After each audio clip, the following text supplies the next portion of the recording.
Welcome to This Day in Baseball. We bring you everything from the thrill of victory to the agony of defeat and every milestone and oddball event in between. Today's game is courtesy of thisdayinbaseball.com. You can come for a peek, make friends for a lifetime. Before, after, and during the game, check out the links below the video and visit the player pages, parks, and teams as you listen to this blast from the past. You can catch us on every social media platform, and I want to do a special thanks to MLB Classic Radio Archives for this broadcast. Now, let's play ball. The Gillette Cavalcade of Sports is on the air.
There need be no additional descriptive words used today. This is the 7th game of the World Series, and this is the game.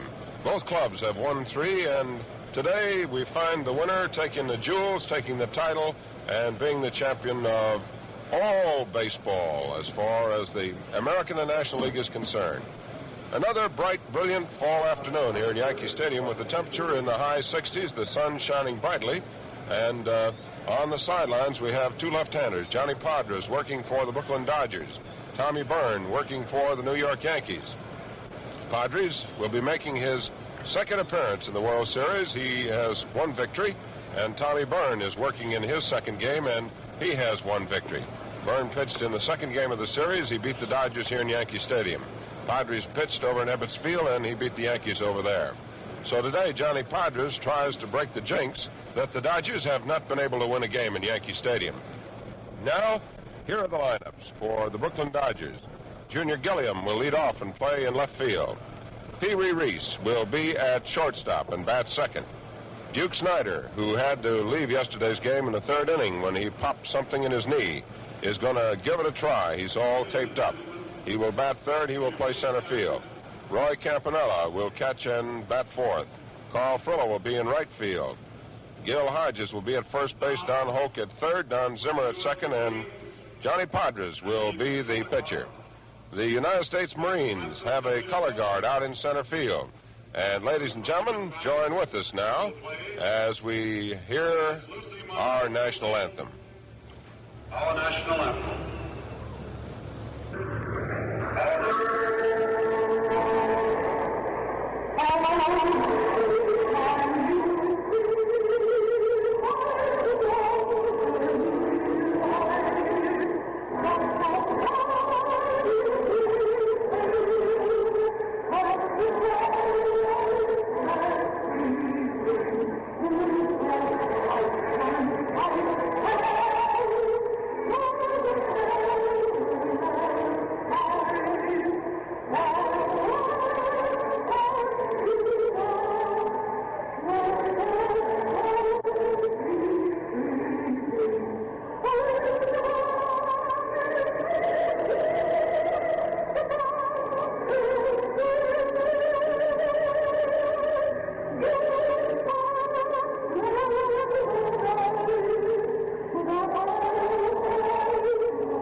have given you the lineup for the Brooklyn Dodgers, and now for the homestanding New York Yankees. Phil Rizzuto will lead off and play shortstop.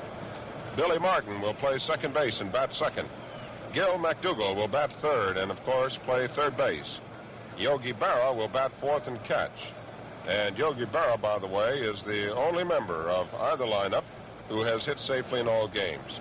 Hank Bauer will play right field, and he will bat fifth. Batting sixth is Bill Skowron, the big, strong right-hand batter who yesterday hit a home run to the opposite field. Bob Cerv will be in center field. Elston Howard will be in left field, and Tommy Byrne, the left-hander, the veteran, will go against the youngster, Johnny Podres, the left-hander. So today will be a Southpaw's holiday, and the Brooklyn Dodgers will try to prove that, they can win this World Series.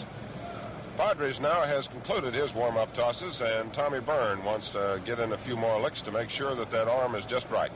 The wind is blowing in the direction of left field, and it's a slight breeze high up, not too much wind down below on the playing field.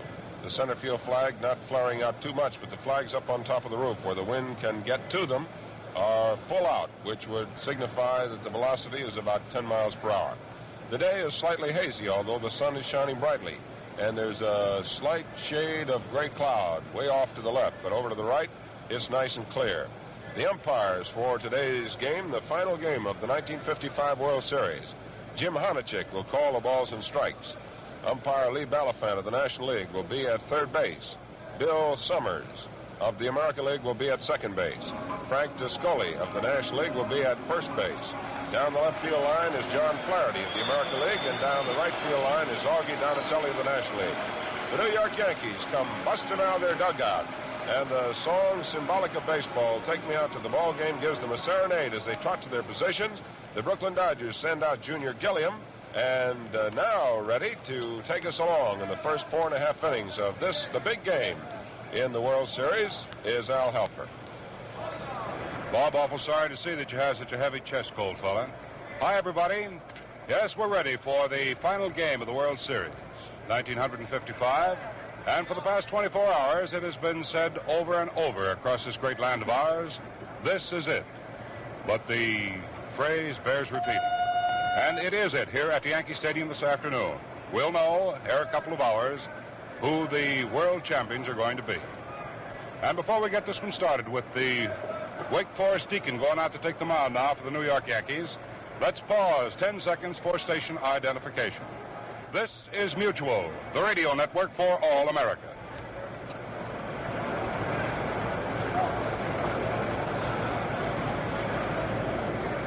Time now for the concluding game of the 1955 World Series. The lineups is given you by Bob Neal are correct. Gilliam will lead off for the Brooklyn Dodgers. He'll be in left field. Reis at shortstop. Hitting third despite a bad knee, and it's heavily taped, is Duke Snider. He'll be in center. Roy Campanella, the catcher. Carl Furillo in right. Hodges will be the first baseman, hitting sixth. Hitting seventh, Don Hoak, taking the place of Jackie Robinson at third base. Then will come Don Zimmer at second base, hitting eighth, and the number 9 hitter for the Brooklyn Dodgers, the pitcher from Weatherby, New York, left-hander Johnny Podres. Padres on the regular season a 9-10 winner, and in World Series play 1-1.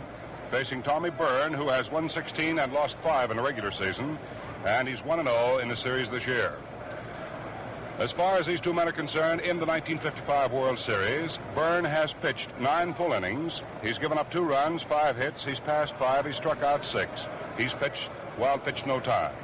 For Johnny Podres, his record is equally impressive. He's pitched 9 innings, given up 3 runs, 7 hits, passed 2, struck out 6. He's wild pitched no times.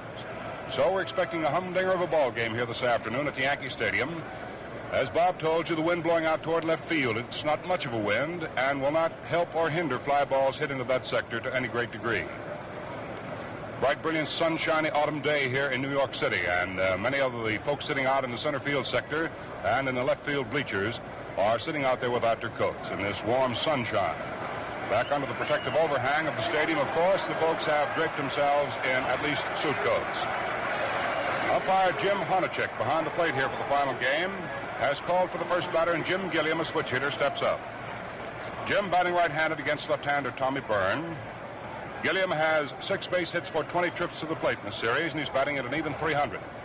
So the Fat will be on the fire now as Tommy Byrne takes his sign from Yogi Berra to get the 7th and concluding game of the 1955 World Series underway. Byrne tugs at the peak of his cap, gets himself set, checks his infield and outfield. Looks over at Skowron at first base, checks Martin at second, looks at Rizzuto at short. Down at third, McDougal playing a shallow third. The outfield, Elston Howard in left, Bob Cerv in center, and Hank Bauer in right.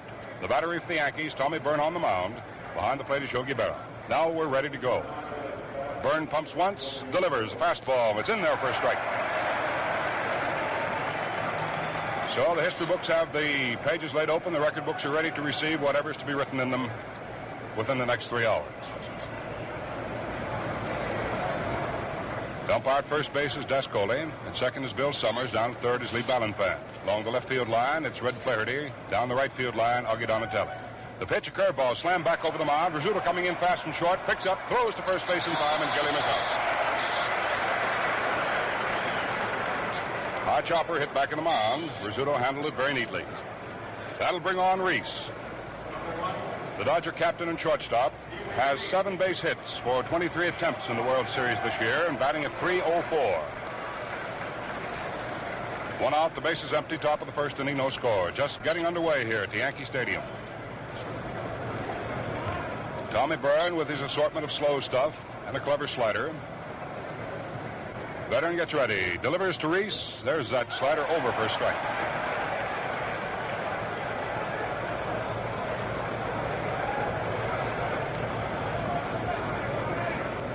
Byrne monkeying around out at the mound, takes his time.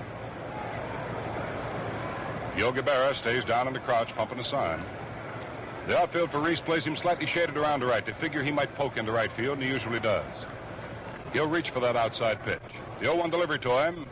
Curveball swung on by Reis, hung out into center field. Bob Cerv coming on to get the range. Whacks the mitt, reaches up and takes it for out number 2. 2 down, top half of inning number 1. No base runners, and the batter is Duke Snider. Duke kind of limping up to the plate. Gets a round of applause here from the thousands that I've watched him thrill the crowd in the previous games of this World Series. Duke has 8 hits for 22 attempts in the series, batting at .364. He's hit 4 home runs and has driven in 7 runs. Stands there, waggles that bat, and Tommy Byrne comes in with the first pitch, a fastball. It's on the outside for ball 1. 2 down, nobody on here in the top of the first inning. Series all locked to 3 games apiece, and this is the deciding one. Byrne is set now. 35-year-old left-hander pumps twice. Delivers, fastball, and Snider rips it down to the right side. Martin off to his left, picks up, throws to first, and Snider is out. So the Brooklyn Dodgers go down here in the first inning with nothing across. No runs, no hits. There were no Yankee errors. Nobody was left on. The score at the end of the top of the first inning is Brooklyn nothing. The now coming to bat New York Yankees nothing. Now the Yankees to come up for their whacks in the last half of the first inning. Scoreless ball game. And the Yankees will send up as their first man, leadoffer, shortstop Phil Rizzuto. He'll be followed by Martin and then by McDougal. If anybody gets on, Yogi Berra, hitting in the number 4 position, will be coming up. Phil Rizzuto today playing in his 52nd World Series game. In his 9th series, breaking Joe DiMaggio's record for the most games played. Johnny Podres comes down with his first pitch and lays it in there high for ball 1.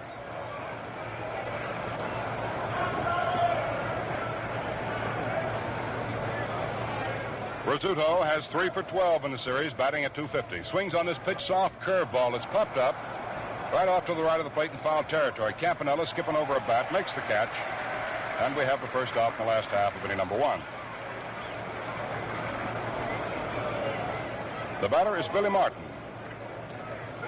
The old corporal has hit 7 for 22 tries, batting at .318.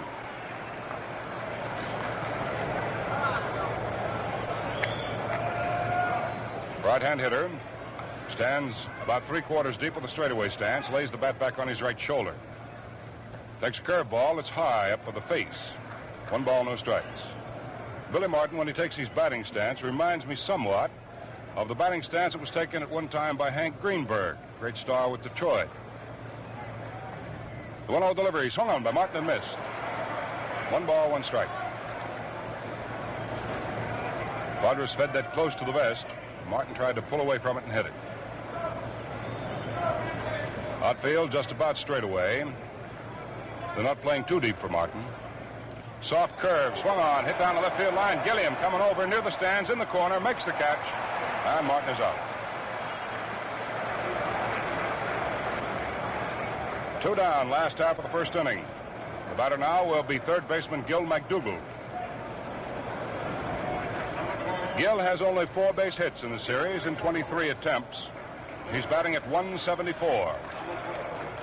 He has hit 1 home run and has driven in 1 of the 25 runs batted in the Yankees now possess. 2 down, the base is empty, last half of the first inning. Gil McDougall hitting right-handed. Left foot forward to the plate, crouches. Takes a curveball downstairs inside off the shoe tops. 1 ball, no strikes. Podres apparently tried his slider on that one. The 1-0 delivery, an overhand curveball, and Gil starts for it and checks up in time to take it low for ball 2.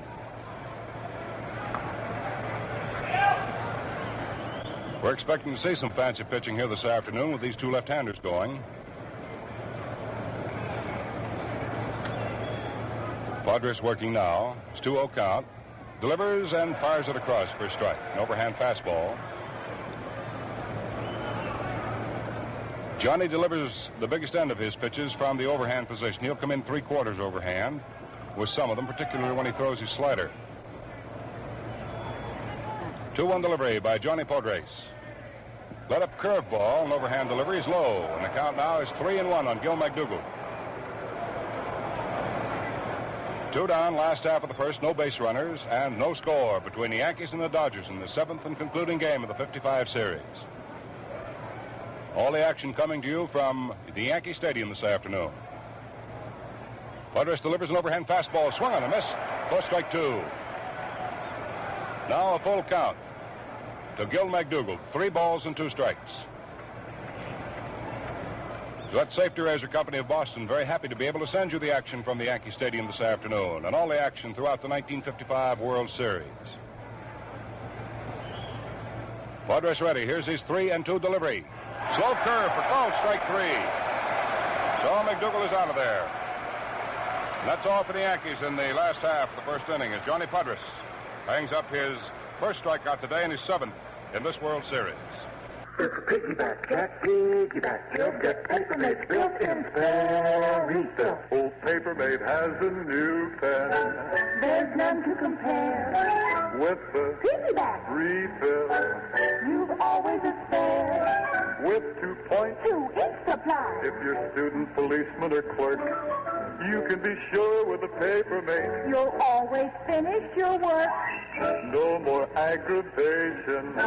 You won't tear out your hair. See the demonstration of the piggyback fair. Papermate's $1.95. It's the most. It's the end. Why, man alive. Buy a Papermate. You'll say it's great when you ride with the Papermate pen.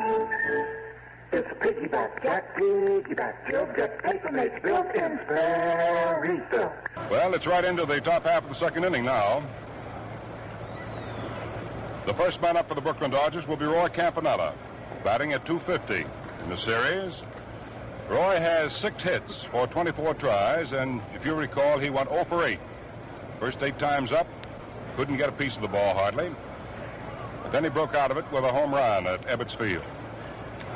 For Campanella, the outfield plays just about straight away. The big hole in the outfield, if there is a hole, is in right center. Campy, with a slightly open stance down the third base line, seems to put his right toe deep in batter's box under the left knee of Yogi Berra. Holds that bat way down by the knob. Pittler coaching at first, Herman at third, both clapping their hands together, trying to get something started. Byrne delivers a soft curve, and Campy takes it outside for ball 1. Roy kicks the mud out of his spikes, caresses the bat, and grabs a hold of the handle as if to strangle it. Oh, the 1-0 delivery. fastball, and Campanella hits it down to the right side. Billy Martin is in front of it, takes the high hopper, and throws to first, and Campanella is out.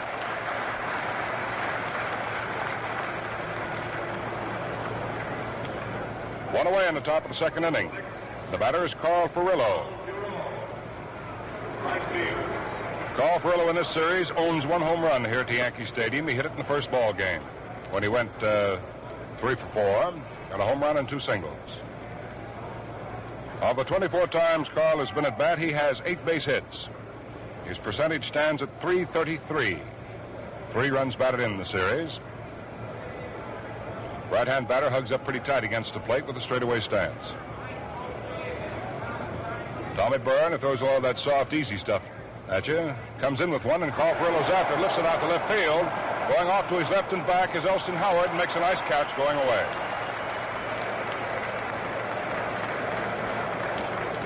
So they're 2 down here in the top of the second inning. The bats on both sides of the fence have been rather silent so far. Gil Hodges, batting at .273, comes up there. He's hit 1 home run in the series. Poked it over the right center field scoreboard at Ebbets Field. He has 6 for 22 as a batsman in the series. So he steps up to the plate right now. The bases are empty, 2 are down. We're in the top of the second. There is no score. Byrne ready, working to a right-hand batter, throws a fastball that misses outside and high. 1 ball and no strikes. The wind has kicked up a little more now, coming in from behind right field, blowing across the diamond and out behind left. Byrne throws 1-0, big curveball. It stays low. 2 balls, no strikes.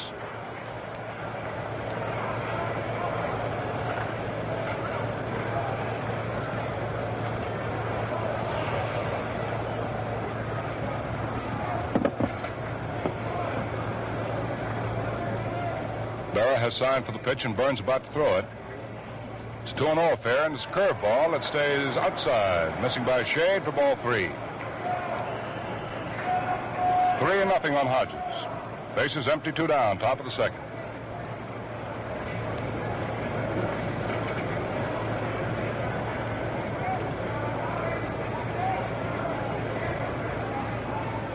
Hodges with his closed stance. Looks at this pitch, outside and high for ball 4. So Hodges draws a base on balls, and this will bring up Don Hoak. That's the first base on balls issued by either pitcher, the first for Byrne today, and the 5th, make it the 6th in the series for him. Don Hoak was used as a pinch hitter.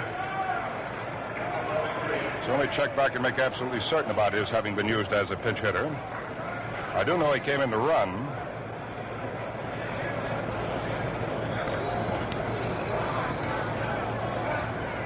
Yep, he walked when he was used as a pinch batter before here at the Yankee Stadium. He's after the first pitch and hits a foul ball off to the right of the plate that goes into the crowd out of play. Like Don Zimmer, this guy Don Hoak is quite a pepper pot and quite a hustler. As far as his batting percentage was concerned, it fell off at the tail end of the season. Don can hit the ball for you and can hit the long ball. Batted at .240 on the regular season. Hit 5 home runs and had 19 runs batted in.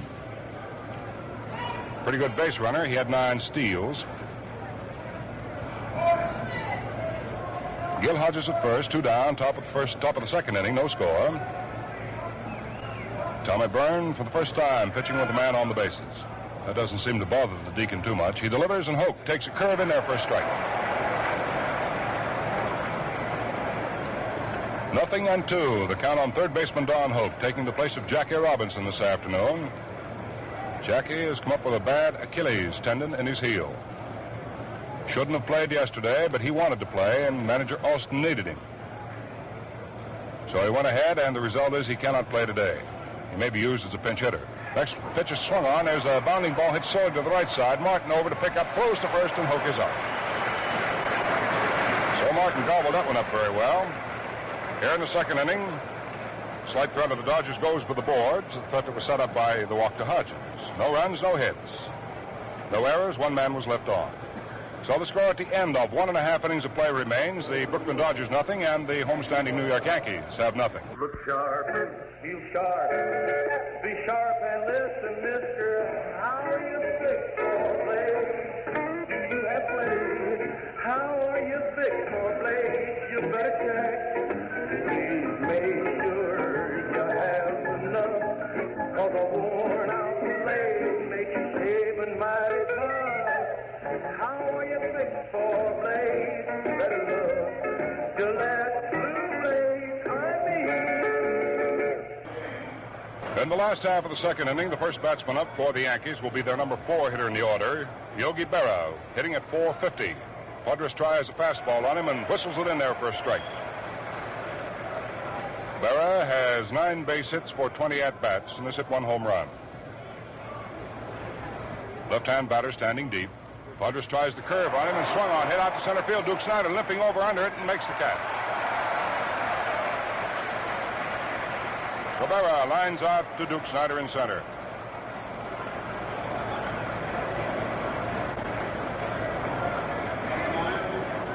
Up to the plate now comes Hank Bauer, one of the fine Yankee competitors. Hank in World Series play this year has 6 hits for 10 tries. He's batting at .600. Has 1 run batted in. Padres fires the fastball at him and gets it over for a strike. Bala came back to the wars, but good yesterday. He had 3 base hits, all singles, and 4 times up. That's right near par for the course. Swings on a curveball and hits it sort of off the end of the bat. It's a roller down to second. Zimmer comes up with it, throws to first, and Bauer's up. 2 Yankees up, 2 Yankees down here in the second inning.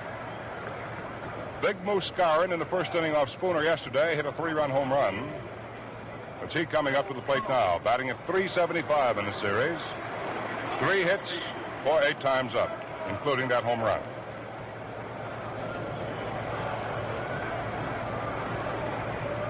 Skowron's a pretty good sized guy, pretty strong. Right-hand hitter. Takes a slow curve pumped in there, and it's low for ball 1. Skowron is sort of nervous and fidgety at the plate, always on the move, leans over and holds the bat high off his shoulder. Fastball swung on by Skowron, drilled out along the right field line. It bounces and up into the crowd for an automatic 2-bagger. Ground rules double for our Moose Skowron. Hit an outside pitch to right, and on 1 hop, carried up into the stands. There's the first hit in the ball game. Given up by Padres. That's his 8th in the series. And Bob Serve is coming up to the plate.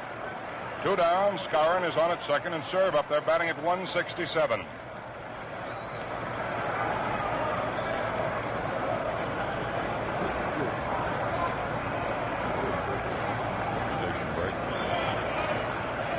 Padres checks his runner. Skowron at second. Delivers to Bob Serve. A fastball swung and a miss for a strike. Served it in there right around the letters. Bob Serve 2 hits and 12 tries, including a home run, which he hit as a pinch hitter at Ebbets Field. Padres ready with the 0-1 delivery. Checks his runner. Skowron delivers the plate, a soft curve. Swung and a miss for strike 2. Serve lost his bat on that one. Padres set him up with the fastball and then fired that slow, tantalizing curve at him, and Serve was way out ahead of it.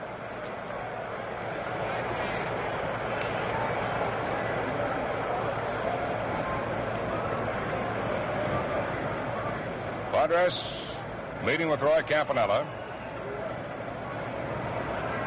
Now the conference is broken up. Campy comes stomping back behind the plate. Padres goes back to the mound. Skowron, who doubled here in the second with 2 down, is the base runner at second, making the lead. Outfield fan around the left and playing deep. The Serve can clout that ball if he gets a hold of it. Padres peers down, takes the 0-2 sign. Checks his runner, fires away at the plate. A curveball swung on, hit down to shortstop. Reis up with it, throws to first in time, and that's all in the second inning. The Serve goes down. So in the second, no runs, 1 base hit, a double by Skowron. 1 man was left on, there were no errors. Score at the end of 2 innings of play now is Yankees nothing and Brooklyn nothing. Tommy Byrne comes to the mound now to start the third inning. He'll pitch to Zimmer, Podres, and Gilliam in that order. But before we get started, let's quickly pause for station identification. This is Mutual, the radio network for all America.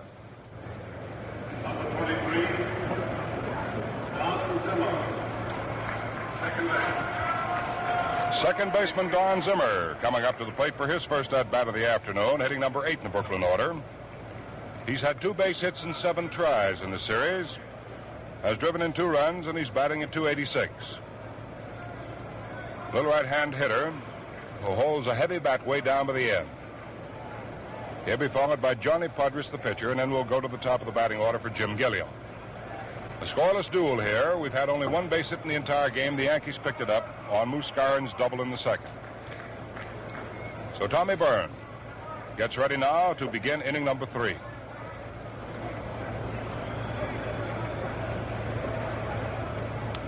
Byrne sets, fires it in there, and the pitch is swung on, dragged across the carpet to short. Rizzuto off to his left, up with it, makes the throw to first in plenty of time, and Zimmer is out. 1 away, top of the third. Johnny Podres in the World Series this year has had 1 hit in 3 at-bats. So he's batting at .333.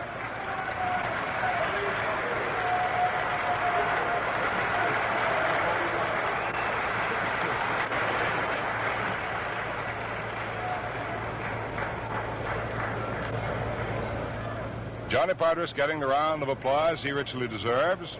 Both of these pitchers have been old man ice water and old man tough this afternoon, right up to this minute.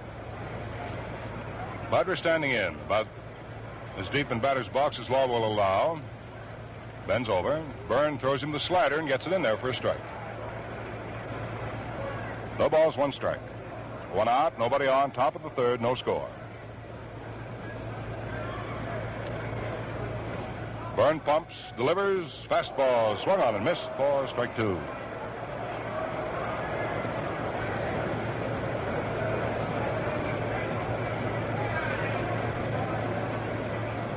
Byrne working right back to Podres on the 0-2 count, throws a curveball. It's popped right back here by our cameras, right off to the left of us. Somebody almost got that one. Here at the series this year, we share a booth with a television camera.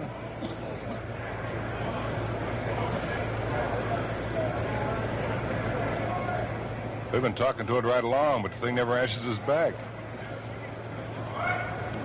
The 0-2 delivery now to Johnny Podres. Byrne is ready. So is Yogi Berra. 1 out, nobody on, top of the third. Overhand curveball, slammed down to the right side on 2 big hops. Billy Martin makes the play on it, goes to first, and that's all for Podres. 2 men up, 2 men quietly down in the 3rd inning.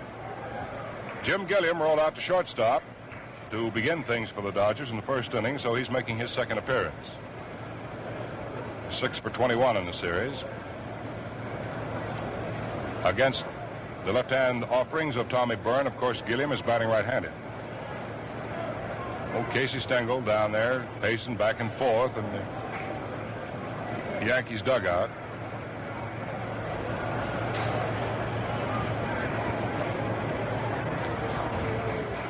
Byrne delivers a soft curveball that Gilliam takes low for ball 1.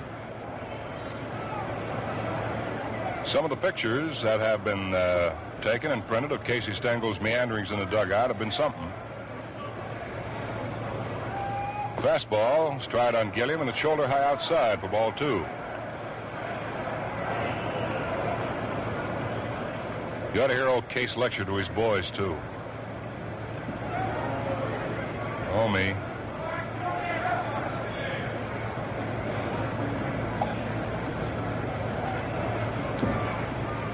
Byrne sets, looks at Gilliam, comes down to him on the 2-0 count, misses with a fastball outside, and that's ball 3. So a 2 down, Gilliam has gotten ahead of Byrne on a 3-0 count.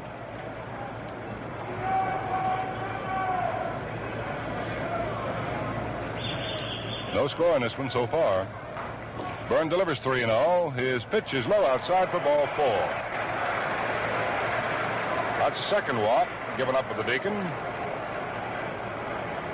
So the Dodgers find themselves with their second base runner. Byrne did the same thing after getting Campanella and Furillo. He walked Hodges, then Hoak rolled out behind Hodges to retire the side. The batter now is Piri Reis. Reis flied to center field in the first inning to Bob serve. So Pee-wee's 0 for 1.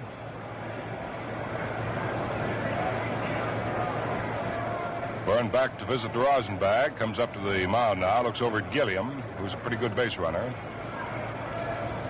Skowron, the first baseman, holds the inside corner on Jim. Dascoli's the umpire there to call the play. Pitch to the plate is taken outside by Reis for ball 1.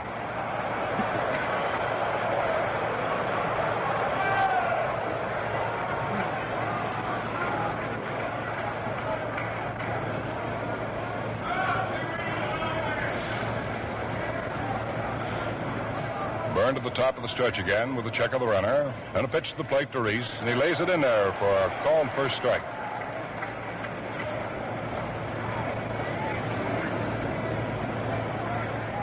Reis takes a check at third. See what Billy Herman has on the way of signs. This is the Dodgers' outstanding hit-and-run combination. Gilliam on and Reis up the plate. 1-1 count. There's the pitch. Over to Reis for strike 2.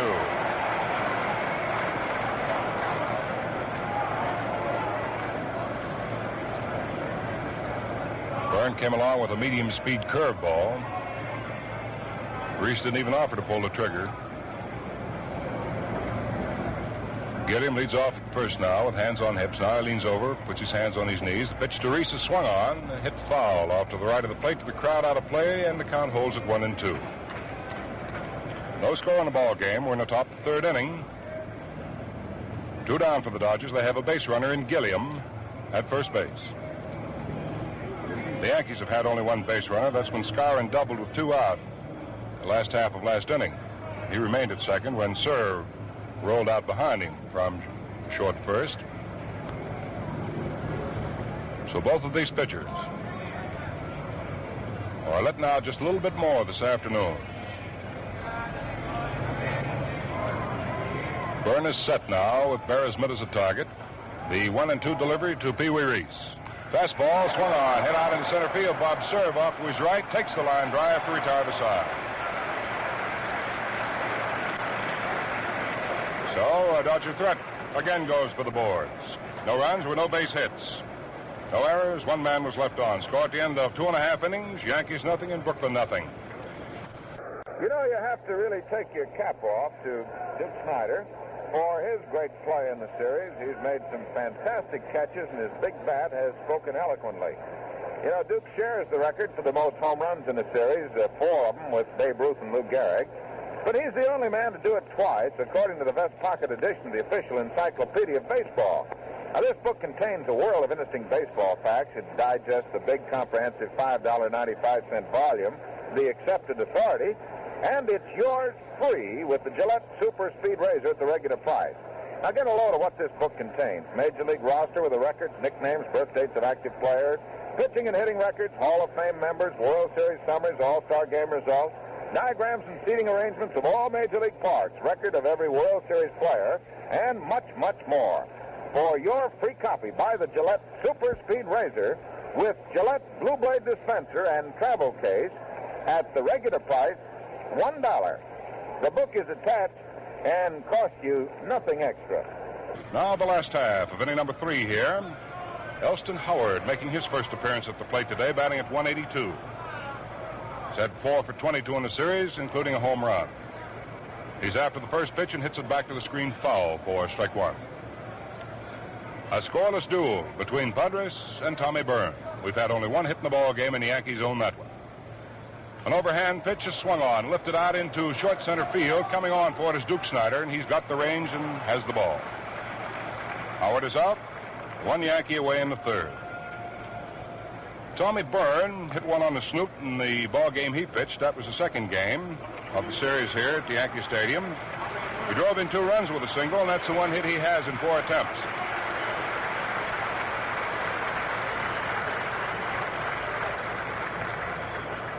Of course, Byrne has been used as a pinch hitter in this series also. Byrne came on and was a pinch hitter in the 9th inning of the 5th game. Last game at Ebbets Field. Rolled out in the inning. Thrown out from second base. So Byrne stands in. He's been used on occasion as a pinch hitter in regular season play also. They refer to him as the good hitting pitcher. Byrne will be followed by Rizzuto. The pitch to Byrne is ball 1. Time is called. Byrne wants that ball examined. Honochick obliges, looks it over, and then fires it right back out to the mound to Podres. Apparently Johnny has pretty good control of that ball, and his curve must be working pretty well. The 1-0 delivery. Medium speed fastball. It's a little inside. 2 balls, no strikes on Byrne. The wearer of number 23.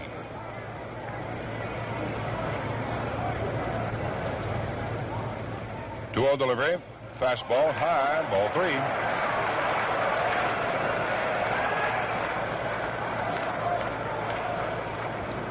So Johnny Podres having a little fit with his control right now. Wouldn't be a bit surprised that pitcher's control might be the answer in this ball game, the way these two are going. There's fastball in there for a strike. The count on Byrne is 3-1.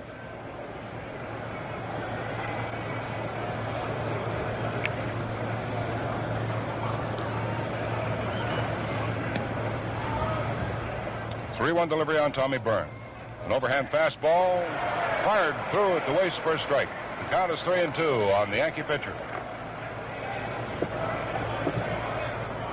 Got one out here in the last half of the 3rd. No base runners, no score. Hits, runs, everything just about as scarce as hen's teeth.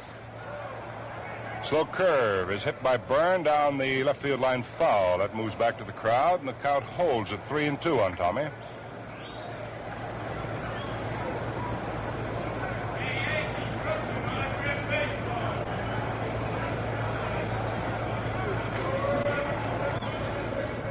Padres with a new ball gets a sign from Campanella.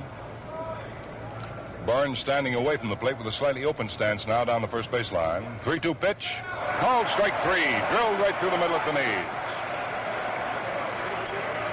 So Padres hangs up his second strikeout.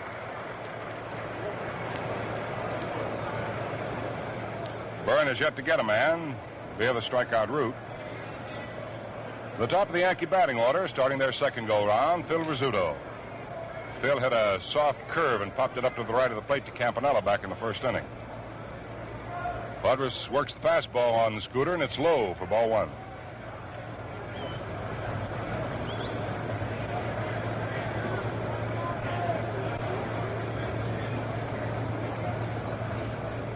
Padres shakes off one sign, accepts the second set, works away at the plate, and Rizzuto backs off him a fastball in off the hands.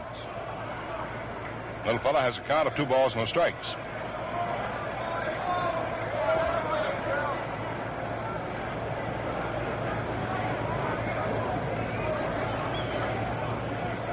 Both of these pitchers here this afternoon, both Podres and Byrne, appear to be just as quick as a cat. Well, hopping around out there. Podres delivers fastball, and this one misses low.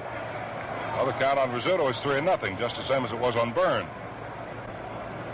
Well, let's see whether Podres is able to hang in there and start racking up the strikes as he did on Tommy.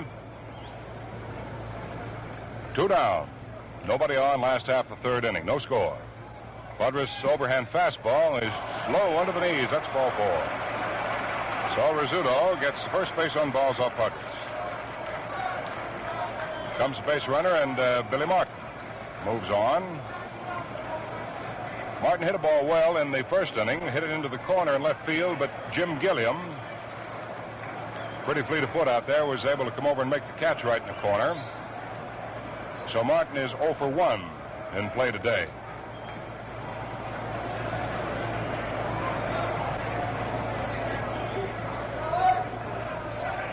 Rizzuto on at first with 2 down. Podres checks him. Comes to the plate with a curveball, and Martin strides into it and doesn't offer as the pitch is high. 1 ball, no strikes.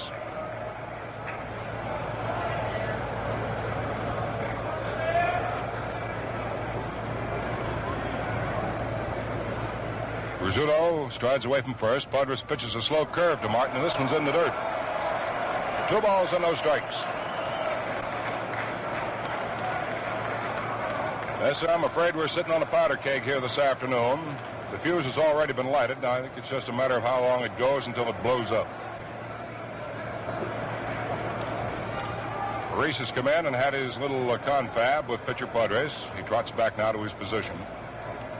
Rizzuto steps away from first to count his ball 2 on Billy Martin with 2 down here in the last half of the third. There's a throw to first, and Rizzuto scoots in ahead of it. Hodges returns the ball to Padres, and Johnny climbs up to the rubber and looks down the barrel at Martin. Rizzuto's lead at first. In comes the pitch Martin takes, over for a strike. Martin tried to con umpire Honochick off that one by giving a slight jackknife backward. Jim was looking down over the shoulder of Campanella and called it right up. 2-1 is the count on Martin. Podres checks his runner, delivers, Martin swings, hits a ball out into right field. It's going to be in for a base hit. Furillo comes along, picks it up, and Rizzuto holds at second.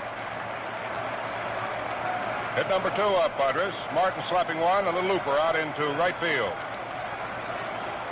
So with 2 down, the Yankees have runners at first and second now. They're making their bid. Gil McDougald coming up, and Walter Alston comes off the Dodger bench and walks to the mound to talk to Padres. Going to have some activity down in the bullpen for the Brooklyn Dodgers. Let's see who's going to go to work. Don Besant is up now throwing. There's another pitcher also throwing. It could be Newcomb. But we can see over on the far side of the runway chute back of left field just the head and right arm of Don Besant throwing. Johnny Podres is going to stay in the ball game. He'll pitch to Gil McDougald, whom he got on strike 3 called in the first inning. One of the 2 Padres strikeouts. Situation in the third with no score is Martin at first, Rizzuto at second, and 2 down.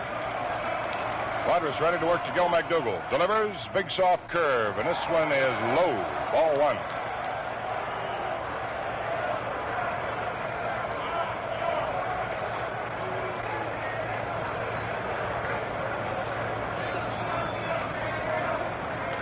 Padres to the top of the stretch now. A check of the runners. A pitch to the plate to McDougald. High this time for ball 2. Both of Padres' pitches were slow curveballs. Let's see if Padres feeds that fast one in there now to McDougald.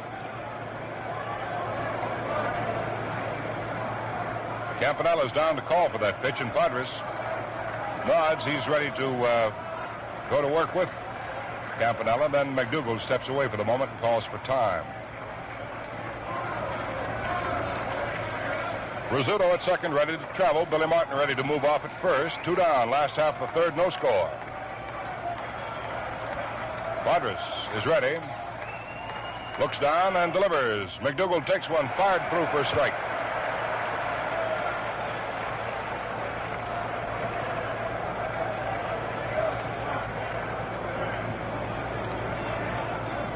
Two balls, 1 strike is the count on Gil McDougald, the number 3 hitter in the Yankee order. Padres checks, delivers 2-1, a soft curveball. It's inside for ball 3.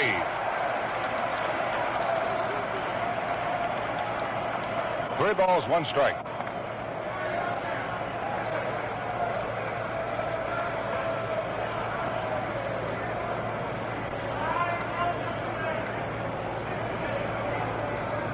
Padres wading around in hot water, knows it. Doesn't want this guy to get away from him. So he asks Campanella again for the set of signs he's flashed. Takes him, goes to the top of the stretch. Here's the 3-1 pitch as the runners break, swung on. There's a bounding ball deep behind third, foul that Hoak knocks down. A 3-2 count on Gil McDougall. The runners were breaking that time on 3-1.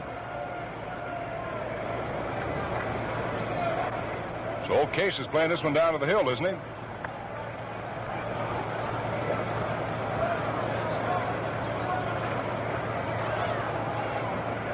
Count on McDougall, 3 balls and 2 strikes.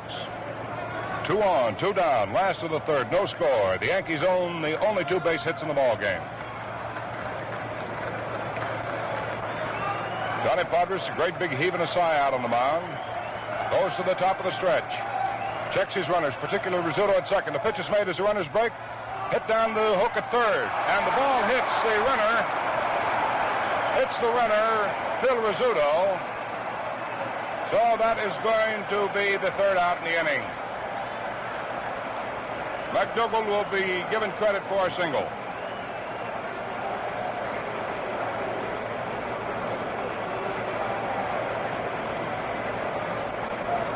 So Rizzuto hit for the batted ball is the third out. There were no runs in the third inning for the New York Yankees.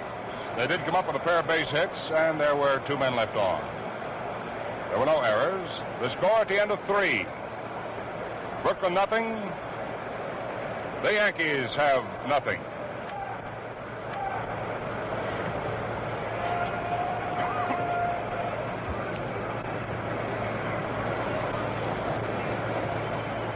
Well, this ball game here continues to be just about as tight as it possibly can be. And in the 4th inning, and a 0-0 ball game, Duke Snider will start it off for Brooklyn. For the Yankees, no runs, 3 hits. For Brooklyn, no runs, no hits. Tommy Byrne comes out to see if he can't continue to spin the web. Folks are sitting around just waiting for something to happen. And it will.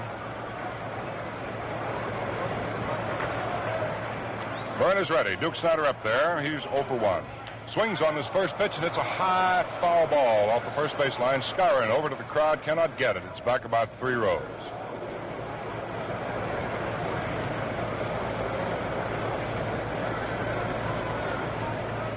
Strike 1 the count on Snider. He retired to side in the first inning by rolling down to the right side, and second baseman Billy Martin threw him out. Duke playing today with a bandaged knee, despite the fact he's suffering with it. He made a statement last night that if he could walk, he would play. Well, he's playing. Byrne comes in with an overhand fastball, and Snider checks his swing in time and takes the ball. Pitch is low and outside. Duke started to chase that one. Honochick immediately looked to see how far he'd gone around. The count on Duke, 1 ball and 1 strike.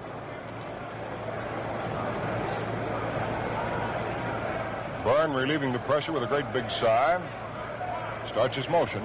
Delivers 1-1 to the Duke. An overhand curve swung on and missed for strike 2.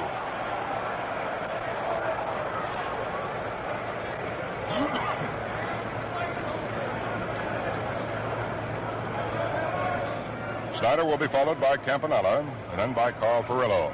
So it's sort of the meat end of the batting order for Brooklyn.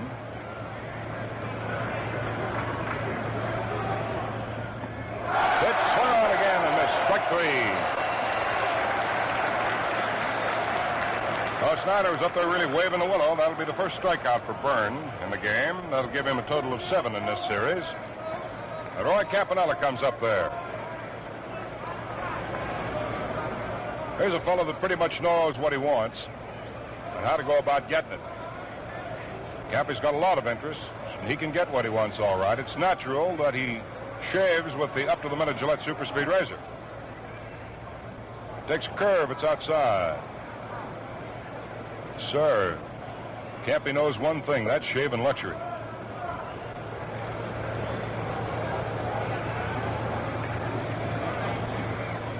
The 1-0 delivery to Campanella. Swung on. There's a line drive hit over third base down into the corner. Campanella is down to second. Elston Howard comes up with the ball. Campy's going to keep on going. The ball gets away from Howard, and Campy moves into second. Let's see how the score puts this one up on the board.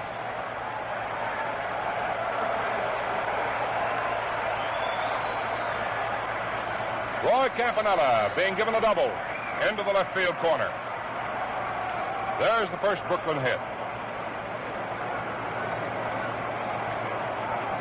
Hit number 1 off Byrne. That'll be the 6th hit he's given up in series play this year. The batter is Carl Furillo.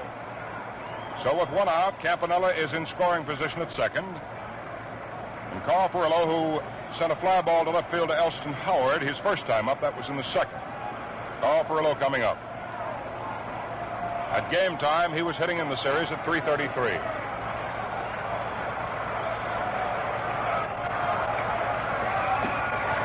Tommy Byrne in his first spot of the afternoon. Delivers to the plate, and Furillo swings on a curveball and drills this one down the left field line to the crowd foul. That had the distance, but was pulled too much.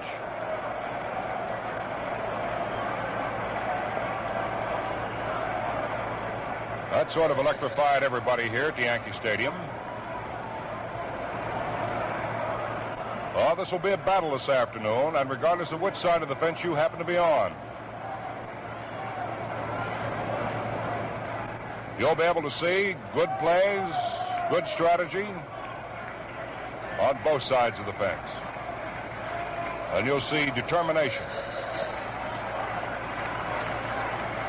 competition, competitiveness. You see it all here this afternoon.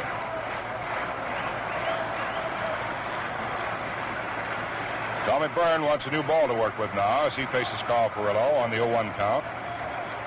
Campanella, who runs a little faster than most people think he can, steps off at second.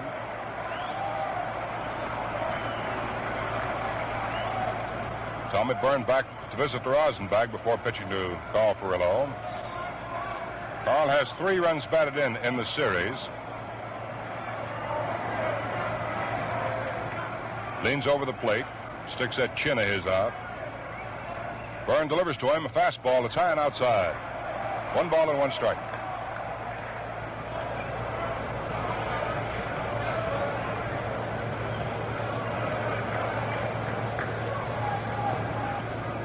Campy strides away from second. His lead isn't big. He's playing it pretty close to the vest.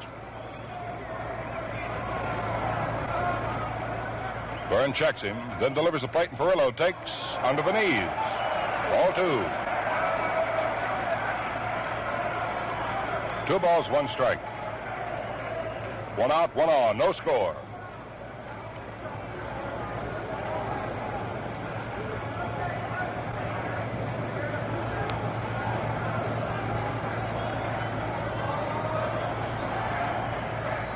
Byrne is set, delivers, and Furillo leans into a slow pitch that stays outside. As he doesn't offer, he takes ball 3. 3 balls and 1 strike. Campanella going back to get a spike full of second base. Byrne wandering around the mound, looks at him. Furillo digging back in with that straightaway stance. Gets his feet planted. Spikes ground in. Byrne up on top. Delivers. Pitch swung on. There's another line shot into the crowd foul on back of left field. 3-2 count on Carl Furillo.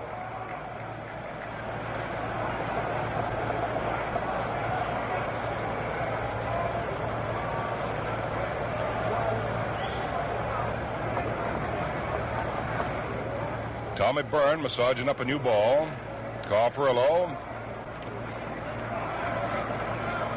getting set. Beats that bat down on the rubber home plate. Measures off.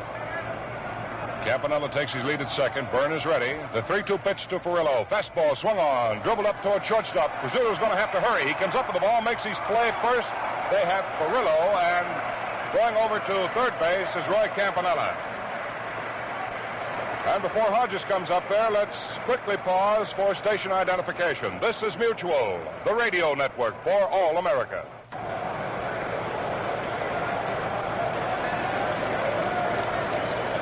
This is Al Helper along with Bob Neal back at Yankee Stadium. Ready to continue now in the fourth inning as Casey Stengel comes charging out of the Yankee dugout. He wants to talk to Tommy Byrne for a minute. Give him some instructions probably about how to go with Hodges, whom he walked back in the second inning. So Hodges coming up for his first official at-bat. The potential tie-breaking run is on at third base in Roy Campanella. There are 2 down in the top of the fourth inning. Tommy Byrne has given up just 1 base hit. That was Roy Campanella's double. Well, with 1 out here in the fourth inning, Roy hit it into the left field corner. Gil Hodges standing in. He's wrapped in 3 runs for the Dodgers in the series. Has hit 1 home run. Byrne checks his runner at third. The left-hander pumps and throws, and Hodges takes a curve. It's bent in over the fist for a strike.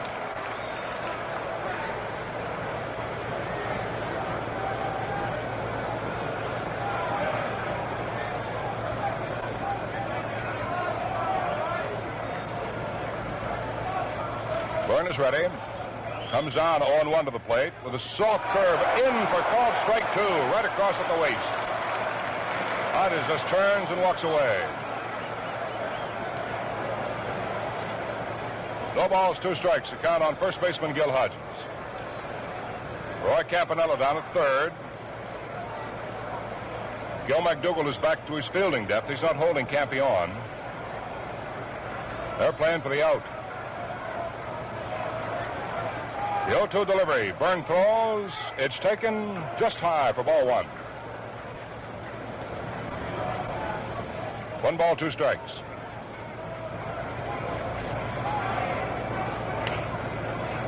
Hodges, a pretty good plate guardian.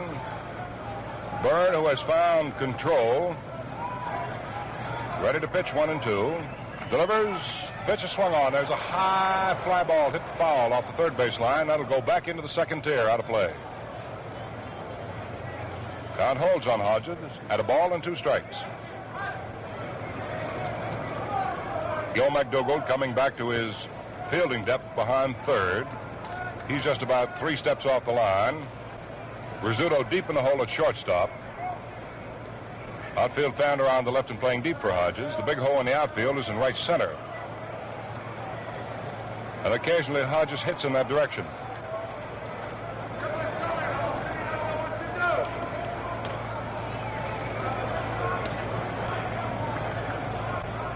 Now Gil is set, and so is Tommy Byrne. The Yankee pitcher checks his runner at third, Campanella. Delivers 1 and 2 to the plate to Hodges. Fastball swung on, hit out into left field. It's in for a base hit. Roy Campanella comes on to score, and the Brooks lead it 1-0.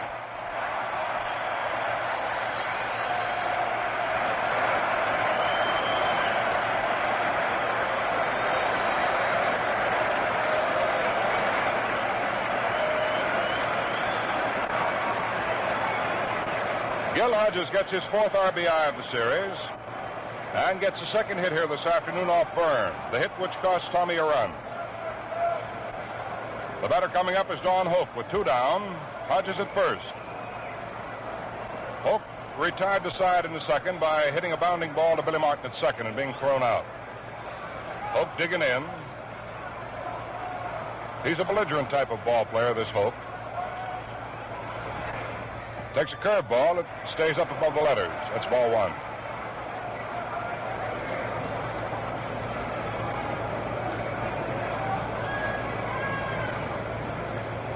Billy Martin, Don Hoak, Don Zimmer, they're all in the same mold, the same type of ball player. Curveball swung on by Hoak and missed for a strike. 1 ball, 1 strike. I guess when a fellow really wants to play baseball, really wants to get out there and dig and fight and try, he can be labeled very quickly.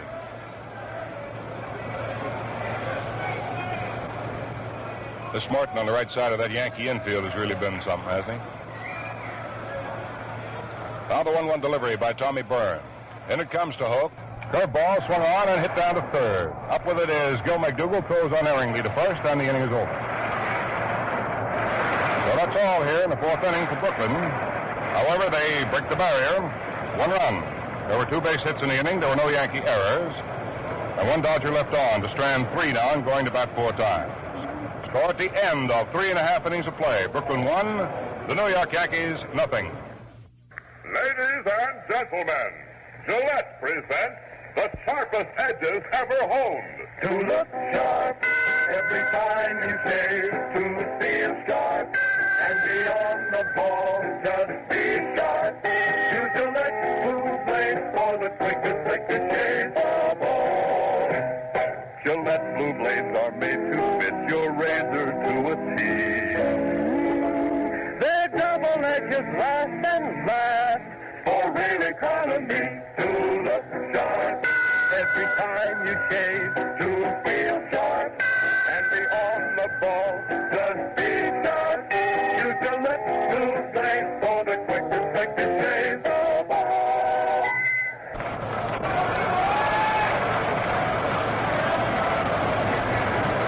Facing a deficit of 1 run, the New York Yankees come to bat here in the last half of the 4th inning.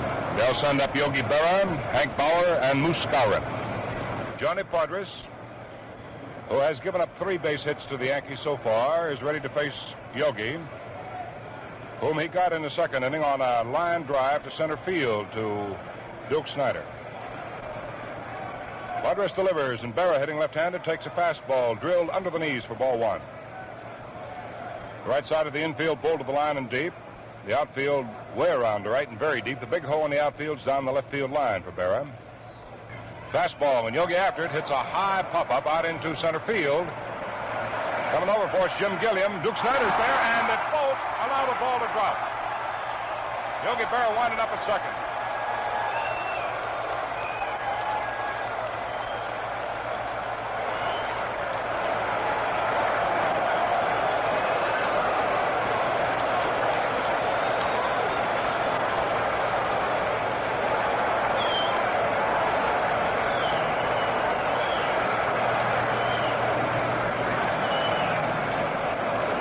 Yogi Berra popped one out into left center field. Duke Snider was calling for it all the way, and Jim Gilliam coming over also kept right on coming. And at the last minute, then Duke Snider, to keep from running into his left fielder, stayed off. And at the very last split second, Gilliam fell away, and the ball dropped between the two of them for a double. So Yogi Berra is on at second base, representing the tying run for the New York Yankees. And that will be hit number 4 of Podres. And the batter is Hank Bauer. So now the clutch has come as far as Podres is concerned.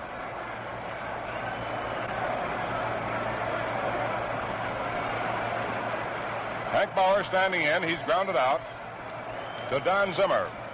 His only time up today. Podres ready. Delivers to him. Bauer swings on this. Hits it out to right field. Furillo off to his right. Under it. Makes the catch. Yogi Berra has to come back to second. Furillo whips that ball into second baseman Zimmer. 1 out. Last half of the 4th inning. The tying run still riding at second base. Bill Skowron, Yankee first baseman, who drilled a double to right field in the 2nd inning, becomes the Yankee batsman. Moose standing in. Johnny Podres checks his runner. Back at second base. That's Yogi Berra. Looks down at the Moose. Comes in with his first pitch, an overhand let up. It's high and outside for ball 1.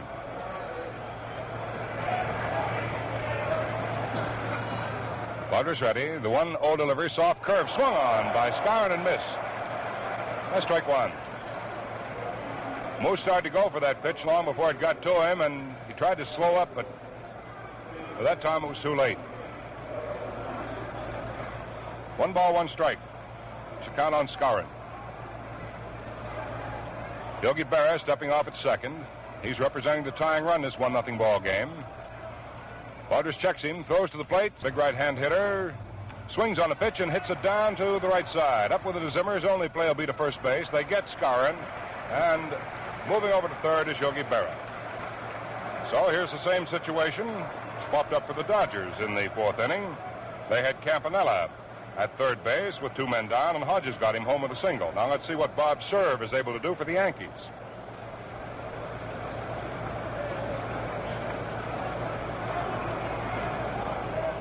Serve retired to side in the 2nd with Skowron at second base. When he hit down to shortstop, Reis threw him out. So he's 0 for 1. Podres delivers. Fastball way inside. Ball 1.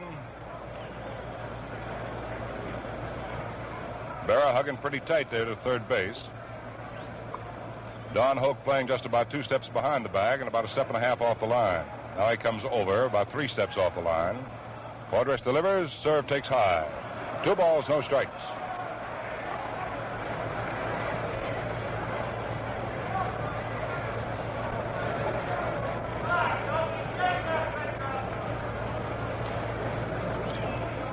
Two nothing count on Bob's serve. 2 down, last of the 4th. Brooklyn leading 1-0. Bob's serve has a count of 2 balls, no strikes. Padres delivers to him. Soft curve and serve after it hits a long one, but it's foul down the left field line up to the second tier. 2-1.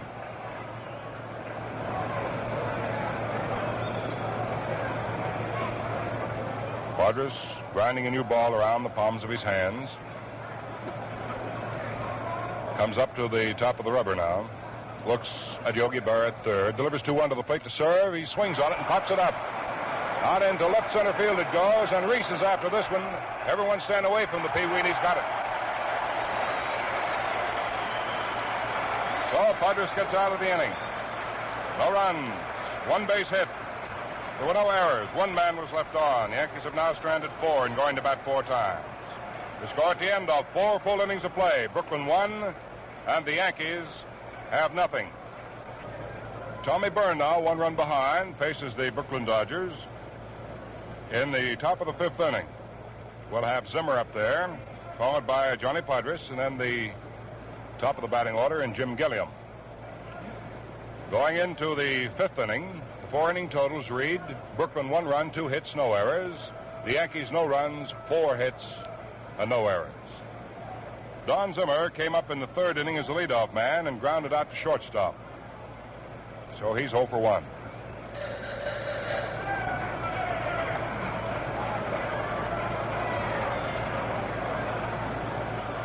Yogi Berra goes to the crouch now to pump the sign for Tommy Byrne to get this 5th inning started.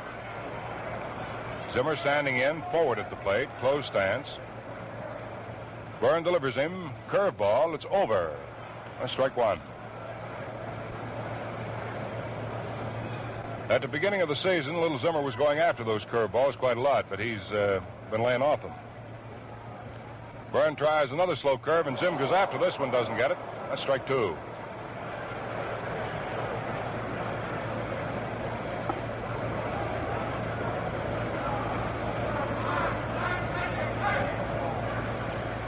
The 0-2 delivery to the Brooklyn second baseman is a curveball. It is hit foul right down to the right of the plate. 0-2 on Don Zimmer. An oddity right now on the diamond is Tommy Byrne, the wearer of number 23, pitching to Don Zimmer, the wearer of number 23.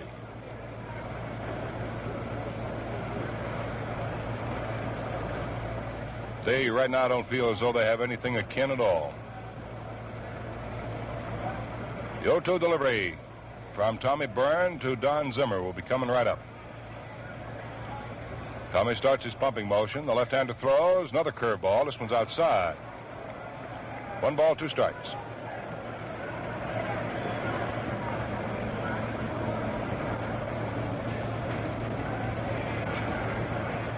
Byrne 1 and 2 is the plate on Zimmer with his fastball, and Zim swings and misses for strike 3. 1 out in the top of the 5th inning. That's the second strikeout for Byrne. His other strikeout victim is Snider. A round of applause for Johnny Podres as he comes on.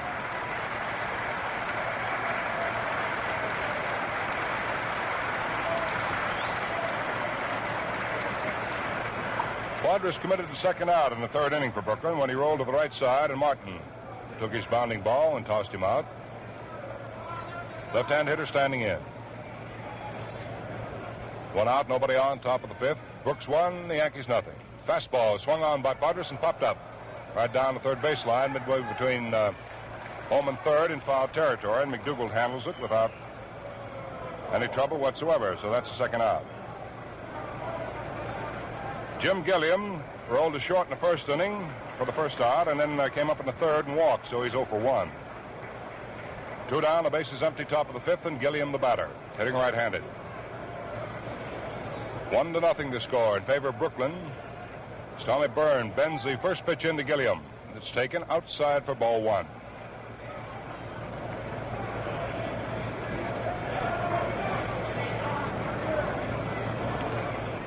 Gilliam working up on the handle of the bat, kind of fidgety with it too, lays it up off his right shoulder. Byrne 1-0's the plate, curveball in for a strike. 1-1 on Gilliam. Outfield straightaway, not too deep. Elston Howard's the deepest of the outfielders, playing it straightaway left. Byrne delivers 1-1. Gilliam swings on the pitch, hits it past the mound. Over to his right is Martin, picks it out of the dirt, throws to first, and Gilliam is down. Well, that's all here in the 5th inning for the Brooklyn Dodgers. They go quietly. No runs, no hits. No errors, nobody left on. 1 strikeout in the inning for Byrne. Score at the end of 4.5 now. It is Brooklyn 1, and the Yankees have nothing. Well, we've certainly had a whale of a ball game here right up to this moment. A 1-0 affair in favor of the Brooklyn Dodgers. There'll be more fireworks and plenty of action for the remaining of this one.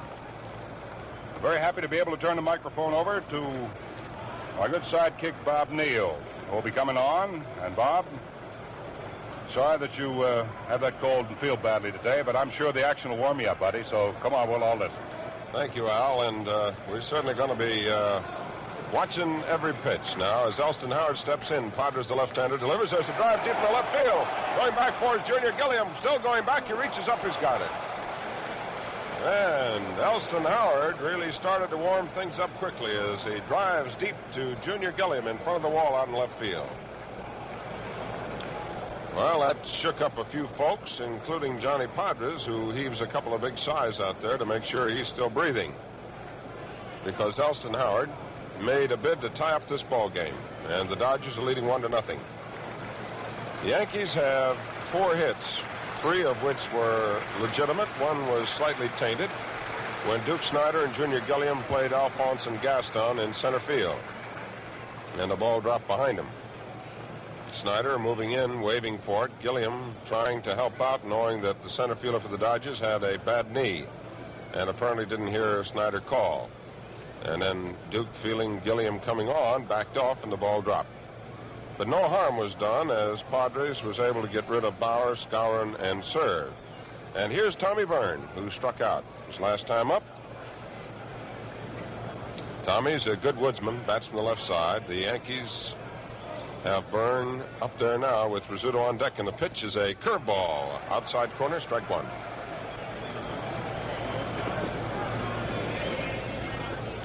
The Dodgers have Duke Snider around in right center field. Deep in right field is Carl Furillo.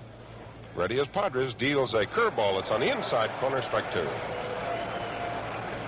So Johnny Podres, who is 23 years old, working out there as if he had ice water running through his veins, and he's pitching to another veteran who has pitched outstanding ball not only in this game but in his other performance. And the 2-strike pitch is a curveball outside, taken by Tommy Byrne, 1-2.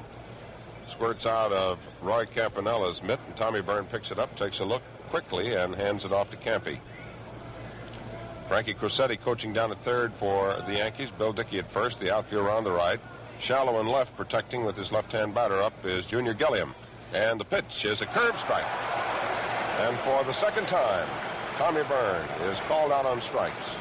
And that is strikeout number 3 for young Johnny Podres. So the Yankees have 2 men out, and their leadoff batter, Phil Rizzuto, steps in. In his other appearance against Johnny Podres, Rizzuto in the other game had 1 hit and 2 times at bat, and he is playing in his 52nd World Series game. The little guy is a right-hand batter. Padres comes in there with a fastball, a ground ball on the left side. Waiting for it is Hoak. He lets Rizzuto run. He pumps his throw over. He's got it. So in the 5th inning, the Yankees go down 1-2-3 order. No runs, no hits, no errors, nobody left on. And at the end of 5 full innings of play, the score, Brooklyn 1 and New York Yankees nothing. If during the course of the remainder of the ball game occasionally sound like Henry Aldrich, I hope you will bear with me, because somewhere along the line, we have picked up one of those dandy New York calls.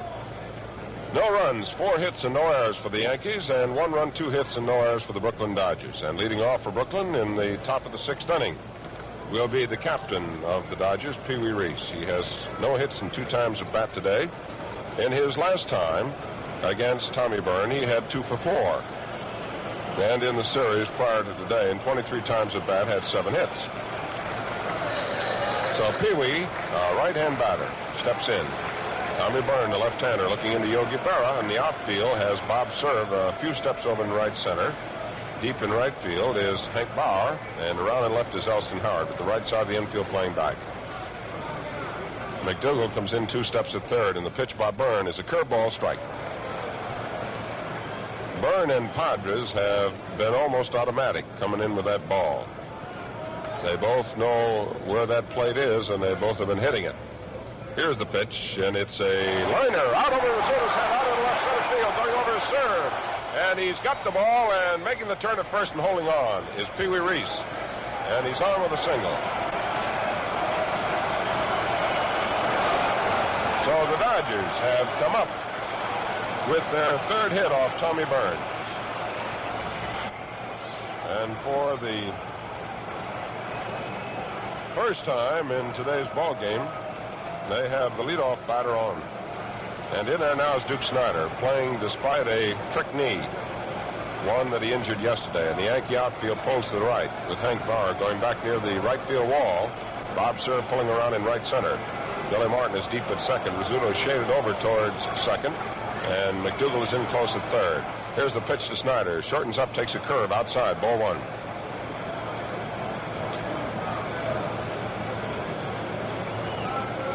The Duker apparently showing signs of dropping a bunt, moving Pee Wee Reis down to second with the Dodgers leading 1-0. And time a-wasting in this, the 7th and the game of the World Series. Because all else now only contributes, and this is the one that decides who's the champion. Reis leads away from first, and Byrne didn't like it and steps off. And so Reis goes back. Skowron holding against the runner at first. There's Reis jumping off. The swing, it's a take and a strike. Duke looked as if he was going to not bunt, take a swing. He took the pitch, a curve, snapped over that inside corner. It's 1 ball, 1 strike. Billy Herman coaching down at third, relaying the signs from manager Walt Alston. At first base is Jake Pittler. And Pee Wee Reis holding close at first as Byrne looks over. The Duke is at bat. And Byrne again takes his foot off as he thinks Reis may be going, and Pee Wee goes back. All right, Reis leads away. Here's the pitch coming to Snider. He drops the bunt along the third baseline. In is Byrne, makes a throw to first, and the tag, and the ball is dropped by Skowron. As Duke Snider went by first base, he bumped the arm of Bill Skowron, and the ball was dropped, and all hands are safe.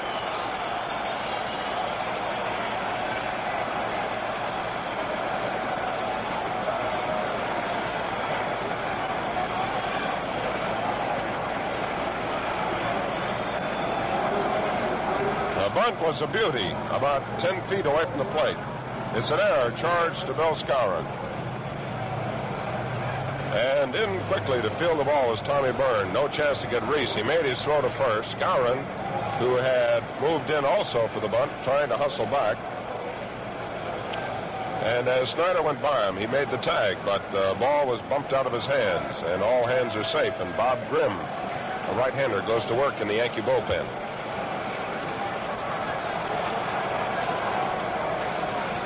So there's a conference out there on the Yankee mound. Tommy Byrne, Yogi Berra, Gil McDougal. And Roy Campanella, standing back at the plate, is, waiting to see what the boys are going to do. Campy knows how Skowron feels because in an earlier game, Skowron came plowing into the plate. Campy had him out, and in tagging him, the ball got knocked out of his hand. Snider got credit for a sacrifice, and there's an error charged to Bill Skowron. Reis on second. Snider on first. Nobody out. Roy Campanella the batter. Byrne is ready. Delivers a curve outside. Ball 1. Campy taking that pitch. Phil Rizzuto cutting back a second. Reis getting back safely. The outfield straight away. The Dodgers 1, the Yankees nothing. We are in the top half of the 6th inning.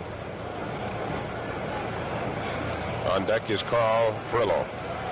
Roy Campanella, right-hand batter with an open stance, his left foot pointed down that third baseline. Gil McDougall moves in 2 steps off the edge of the infield grass. Byrne's ready. The pitch is bunted. And there is Byrne coming in. Makes the throw to first. And the throw is taken by Martin. And out at first, the sacrifice is good. So Campy sacrifices the runners over. The play goes 1-4.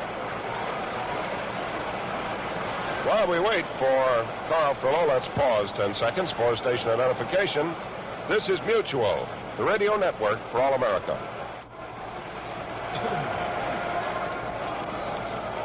The manager of the Yankees, Casey Stengel, is coming out to have a chat with his pitcher and his catcher. Tommy Byrne standing there, and old Case digging around on that mound. The Dodgers going to a very interesting weapon, the bunt. And, of course, with the error, it enabled the Dodgers to keep 2 men on, and then Campanella with a good bunt sacrifices 2 men over. He's got Reis on third. He's got Snider on at second. And Casey Stengel is going to go with his pitcher. He's going to leave Tommy Byrne in there with Carl Furillo, right-hand batter, coming up. Carl Furillo, in the first game that Byrne pitched, was 0 for 3. They're going to put Carl Furillo on and pitch to Gil Hodges. So there is ball 1.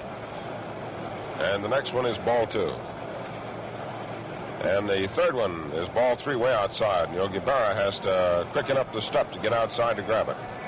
So Reis is on at third. Snider is on at second. And with one more pitch, Carl Furillo will be at first. And there he goes. So that is the third walk.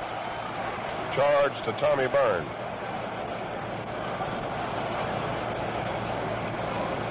The Yankees have committed their second error of the series. And the bases are loaded. 1 out. We are in the top of the 6th inning. The Dodgers lead 1-0. And here is Gil Hodges, who prior to today had 6 hits in 22 times at bat. Against Byrne in his previous game, he was hitless in 3 times at bat. Today he's walked a single, so he's 1 for 1.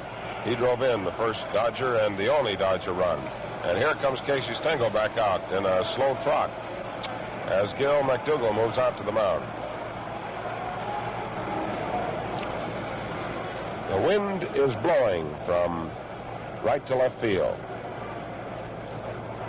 And Casey Stengel is going to make a change.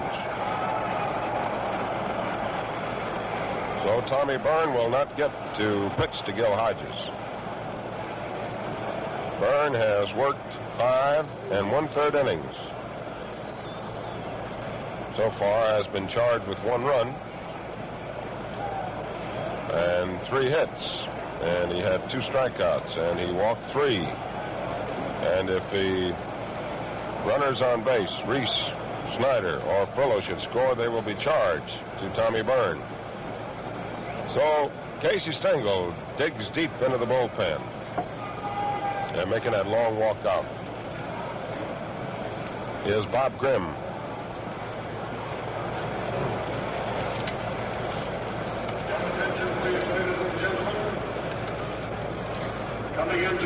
Grimm has been in 2 games. He has worked 7 innings, given up 7 hits, 4 runs, 4 bases on balls, 7 strikeouts.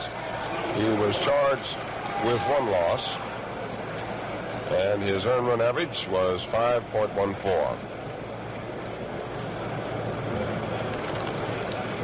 Hodges, who will face Grimm, singled twice, struck out once against Bob Grimm in game number 5. So Gil Hodges, grouped around with the bat boy for the Dodgers, and a couple of his teammates, discusses how he thinks he's going to hit against Bob Grimm. And the Dodgers have a chance here to bust loose. And Casey Stengel out there talking to Tommy Byrne. Byrne motioning to Bob Grimm that there's runners on third, second, and first. Piri Reis had come in to have a chat with the next batter, Gil Hodges. And listen to the hand that Tommy Byrne gets as he leaves.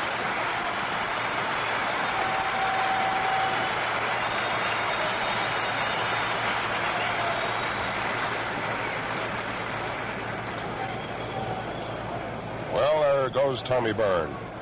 And now we have Gil Hodges standing alongside, waiting as Bob Grimm takes his warm-ups.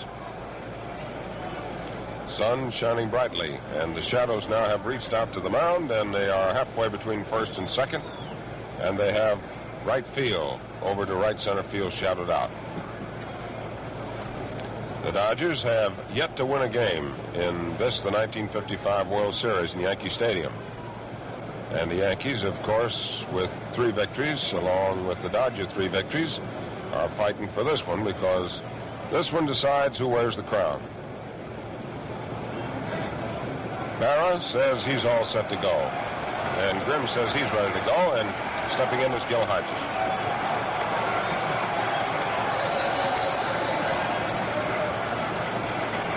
Gil wearing number 14, right-hand batter. Bob Grimm looking in now with 3 men on, 1 man out, top of the 6th inning. The Dodgers won, the Yankees nothing. He's ready, and his windup in the first pitch is a fastball, strike 1 call.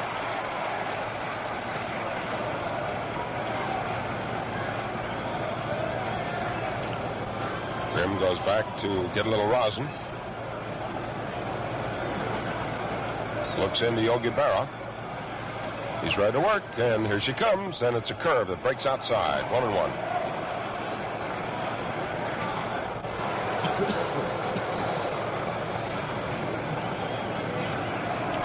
One ball and 1 strike.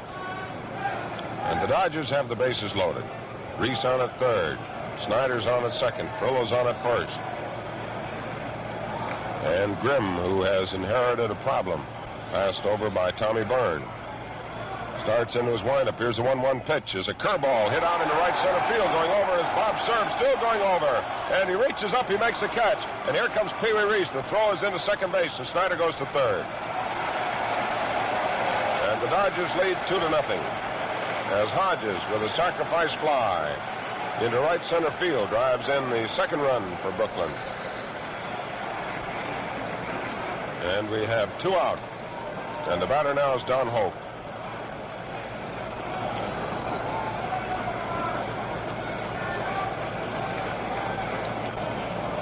So that run is charged to Tommy Byrne.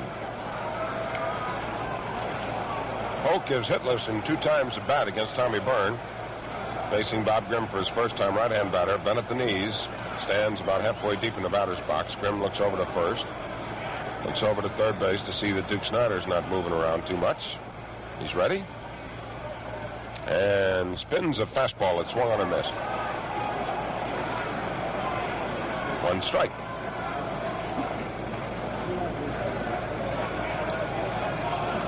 Serve moves over into right center field. About 5 or 6 steps. Gil McDougal playing about 5 steps off the line. Moves in 1 step now. As Grimm gets ready and deals a fastball that's dropped by Yogi Berra. Can't find it. It's out in front of him. And going down to second is Furillo, and he's in there.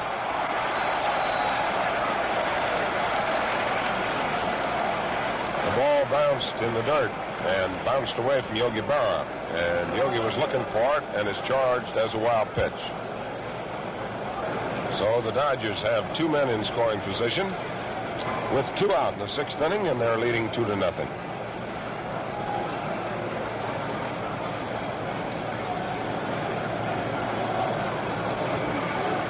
Duke Snider on at third. Carl Furillo's on at second. And Bob Grimm is pitching to Don Hoak. There's 2 out. Hoak digs in with his right foot. 1 ball, 1 strike. Grimm looks into Yogi Berra. Into his windup, and the 1-1 delivery. It's a fastball inside. Almost got away from Berra. 2 balls, 1 strike.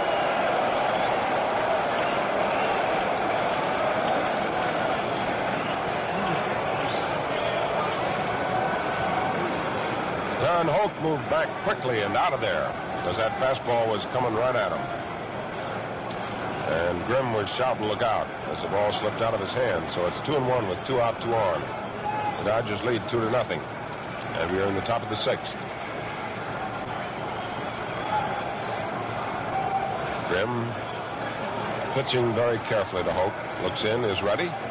And the 2-1 delivery is a fastball inside, ball 3.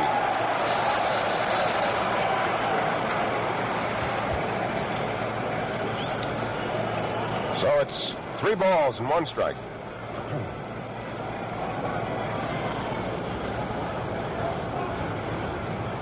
Brooklyn Dodgers leading in the ball game 2-0.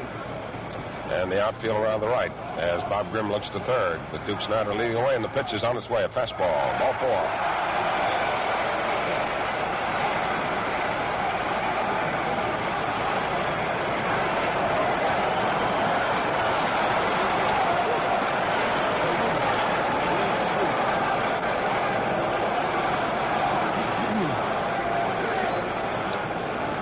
George Shuba is coming up now to bat for Don Zimmer. He's a left-hand batter.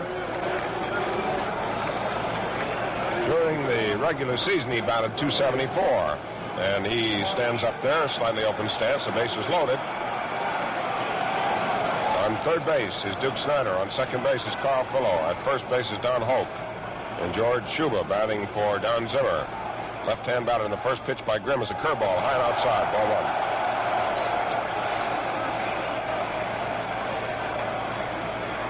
There is a look out to the Yankee bullpen as Bob Grimm finds himself deeper in trouble than the one he inherited. Serve is around in right center field. Deep in right field is Hank Bauer.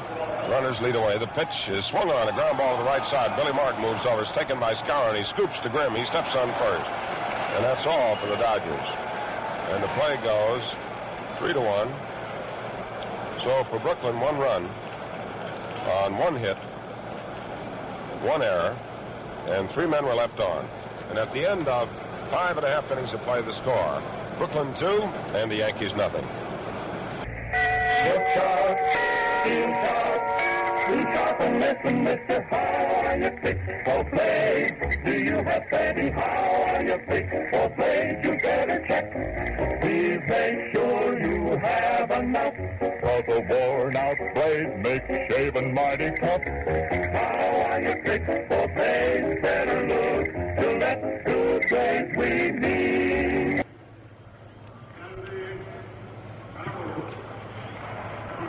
Sandy Ambrose is going out to play left field for the Dodgers. And coming in to play second base, Junior Gilliam. And the first man up is Billy Martin. And he has strike 1. Martin has 1 hit and 2 times at bat. And on the mound is Johnny Podres, and he deals a fastball outside. 1 ball, 1 strike.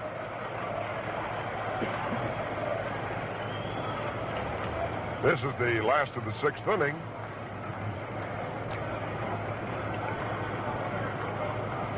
Martin singled in the 3rd, and he flied out to left field in the 1st. So he has 1 for 2 on the day, had 7 hits out of 22 times at bat. The outfield straight away, left side of the infield, has Hoak 2 steps off the edge of the grass. The pitch, a fastball. It's inside.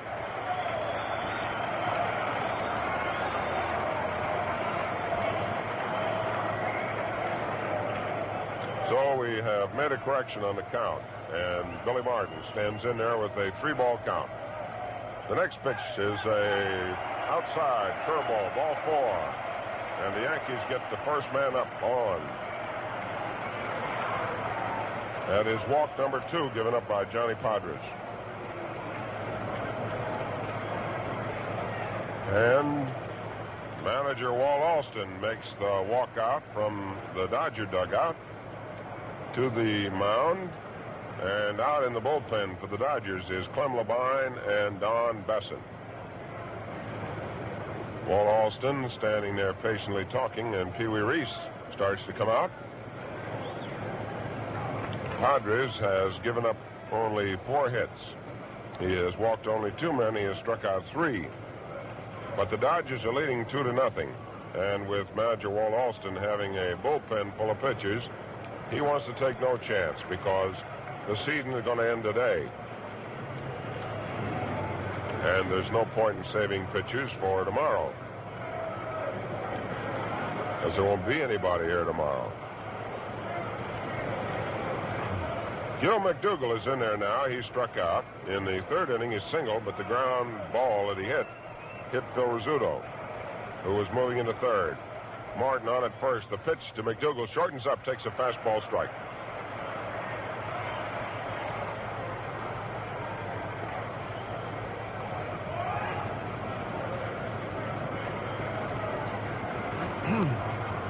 The outfield for the Dodgers straight away. And here's the pitch by Podres, a let-up curve that's bunted along the third baseline. Podres coming over. Makes a throw to first. Too late. Martin with a beautiful bunt along the third baseline. Is in at second with McDougall beating out his bunt and going to first. Martin, who walked, moves to second. McDougall beats out a bunt and is on at first, and the Yankees have 2 men on. And that is the 5th hit off Johnny Podres. So Gil McDougall today has 2 hits and 3 times at bat. And here is Yogi Berra. Yogi with a double in 2 times up. Hit a fly ball in center field in the 4th inning. And when Duke Snider and Junior Gilliam got their signals crossed, it dropped in there for a double. He flied out to center field in the 2nd inning. And Piri Reis comes in to talk to his pitcher, Johnny Podres. Talk about excitement? Well, we got it here today because this is the big game of the World Series. This is the one who decides which team is going to be the world champion.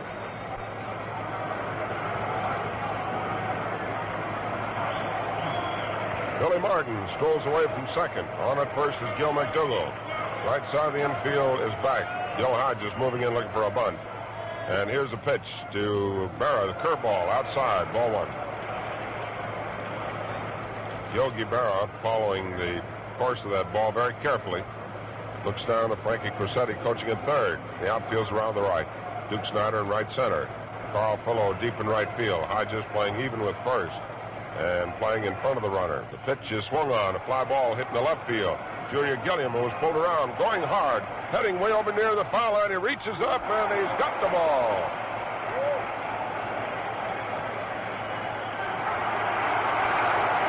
And a throw to first. And they have Gil McDougall doubled.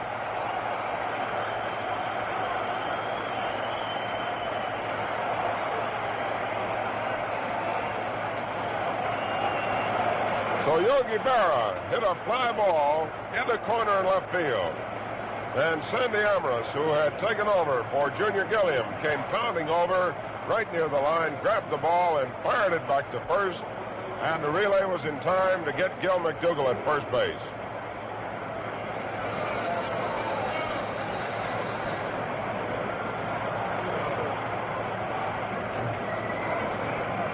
The relay man was Piri Reis. So it goes 7-6-3. And there's 2 out, and Billy Martin's on at second, and the Dodgers are protecting their 2-run lead. The batter's Hank Bauer. Ready to work is Johnny Podres. A curveball delivered inside for ball 1. Great defensive play by Sandy Amorous, who defied all odds by making the catch and then alertly pumping that ball into Reis, who fired it over to first base to double off Gil McDougall. Here's the 1-ball pitch to Bauer. Swing and a roller foul.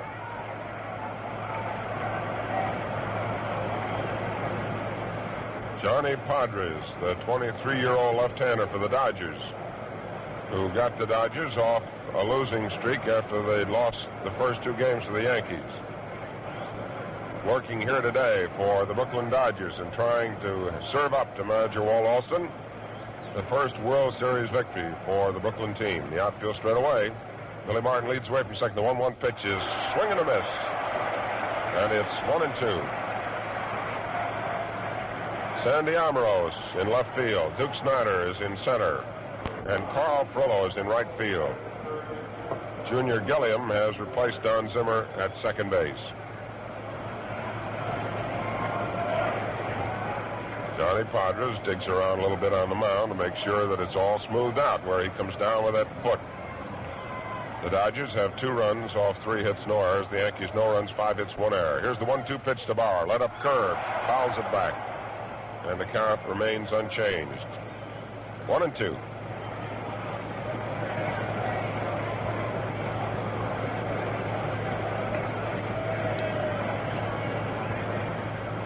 I don't believe a right-handed outfielder could have made a catch of that ball that was hit by Yogi Berra.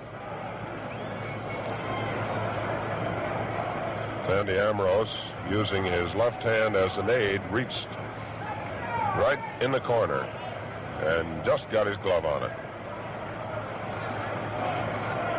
So the wind continues to blow from right to left field, and the Dodger hearts are singing as they hold a 2-0 lead. The 1-2 pitch to Bauer, fastball inside. So it's 2 balls, 2 strikes.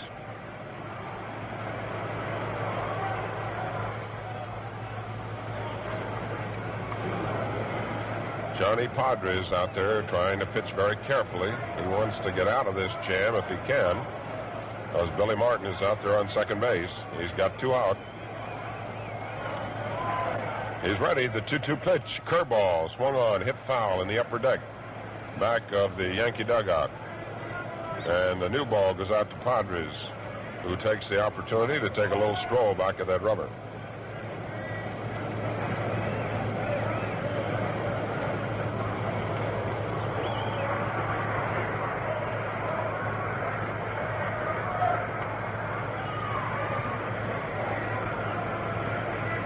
The outfield straight away for the Brooklyn Dodgers with Snider in center, Ambrose in left, and around in right is Carl Furillo. Ready now is the 2-2 pitch, and there's a ground ball. The shortstop, Reis, moves in for it, makes his throw, and it is in time for the out at first. So in the 6th inning for the New York Yankees. No runs, 1 hit. There were no errors by the Dodgers, and 1 man was left on. And so at the end of 6 full innings of play, the score: Brooklyn 2, New York Yankees nothing. My opponent is no good. My opponent can't even count. You're wrong. I'm right. Although we argue politics, on one thing we're agreed. More slicker, better looking shade. It's Gillette Super Speed. My friend, you change blades 1, 2, 3. And fast, slick shaves you get. Plus double-edged economy. The people's choice Gillette to look sharp. When you face the world to feel sharp. On the ball indeed, just be sharp. Keep your whiskers off with the modern Gillette Super Speed. We go into the Brooklyn half of the 7th inning now, with the Brooklyn Dodgers leading by a score of 2-0. The Dodgers have 2 runs from 3 hits, and they've committed no errors. The Yankees have no runs, 5 hits, and they have booted 1. Johnny Podres getting a big hand as he comes up there. This young fellow has certainly exhibited great courage. For in the 6th inning, he had given up a walk to Martin. He'd given up a bunt single to McDougal. And then some alert defensive play by the Dodgers got him out of the jam. He's hitless in 2 times at bat. Bob Grimm on the mound for the Yankees. Into his windup. Delivers. Swung on. Ground ball to the right side. 1 hop. Billy Martin's got it. He lets Padres run and has his throw over in time. And there was no question about Martin. It was just a question of when he would throw the ball.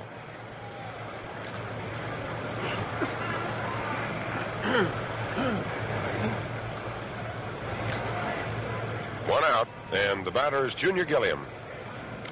Junior is hitless in 2 times at bat. He walked in the 3rd inning. He bounced out second to first in the 5th, and he bounced out short to first in the 1st inning. Gilliam went into today's game batting .300 in the series, had 6 hits in 20 times at bat. And against Tommy Byrne, the last time Byrne pitched, he had 1 for 4. But Bob Grimm is in there now for the Yankees. He came on in the 6th inning, and he delivers to Gilliam. Swung on, a drive deep in the right field. Coming on is Hank Bauer. He traps the ball. It's in there for a base hit.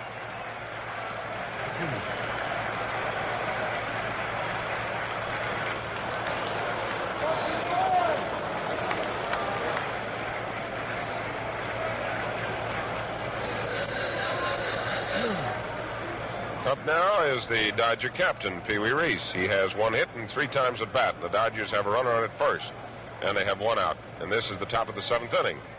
And the Dodgers are leading 2-0. Yogi Berra goes out to have a chat with Bob Grimm. They have had their meeting, and now Yogi comes back.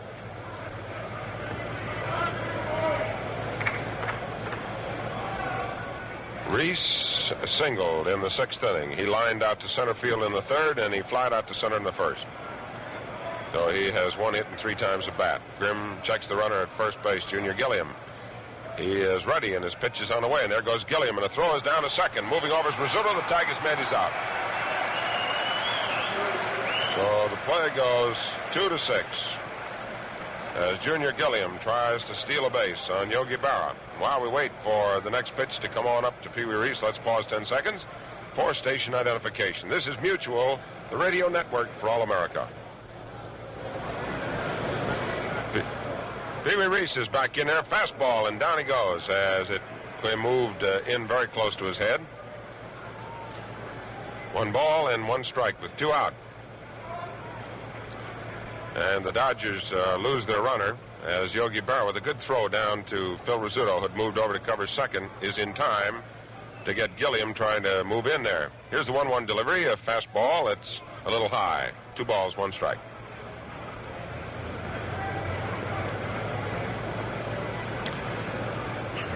Two and one. Reis has been a great defensive ability for the Brooklyn Dodgers in the series, and with his bat, he has also helped the cause. Has had 7 hits and 23 times at bat prior today. Fastball, strike. 2 balls, 2 strikes. Pee Wee steps out to get a little dirt. And Bob Grimm does a little work on that baseball with those big, strong hands of his. Bob's serve moves over in right center field a few steps, and around in right is Hank Bauer. And in left field is Elston Howard. The pitch is a swing and a miss, strike 3. So Bob Grimm gets a hold of the Dodger captain, strikes him out. And in the 7th inning for the Brooklyn Dodgers, no runs, 1 hit, no errors, and nobody left on. At the end of 6.5 innings of play, the score, Brooklyn 2, the New York Yankees nothing. In the 7th inning for the New York Yankees, it will be Bill Skowron, Bob Serve, and Elston Howard. Or if Casey Stengel decides to make a change, a fan starts scooting out from the left field wall out in the direction of center field. He's holding up a program, and apparently he wants the Duke to autograph it for him. And the Duke has got his hand up on his chin. He's probably saying to him, my friend, you are going to probably get one of the quickest exits that's ever been provided in Yankee Stadium. Umpire Bill Summer out there. So a great rooter of Duke Snider's pays the supreme penalty for going out on the playing field, eviction. 62,465 are on hand here today to watch this game. And they're seeing Pip because the Brooklyn Dodgers are leading 2-0. They have been able to get only 4 hits off the pitching of Tommy Byrne and Bob Grimm. The Yankees have been able to get 5 hits off Johnny Podres, but they have not been able to knock him off that mound.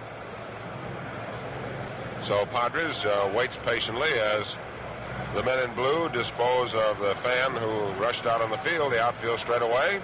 Johnny Podres, the left-hander, is about ready to work. Bill Skowron's in there. First pitch, fastball, high outside. Ball 1.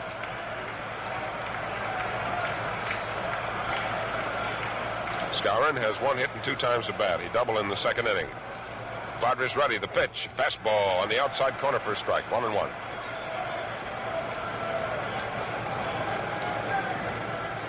One ball and 1 strike. Bill Skowron, the strong man of the New York Yankees, wearing number 14, standing deep in their right-hand batter's box. The outfield straight away for the Brooklyn Dodgers. Padres ready to work, and here's the 1-1 pitch. Is a swing and a ground ball to the left side. Coming in is Reis. He's got to hurry. Gets his throw over. He's got him.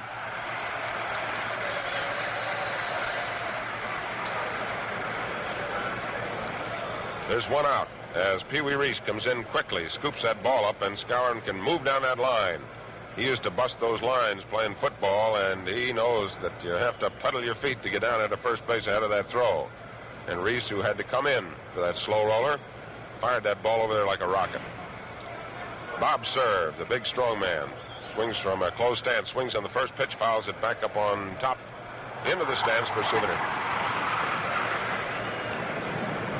That was not the fastball of Podres. That was one of fine jet aircraft of the United States Air Force. Here's the pitch to let up curve. A ground ball left side. Reis in, takes it on the off hop, gets the fire over there, and it's in time for the out.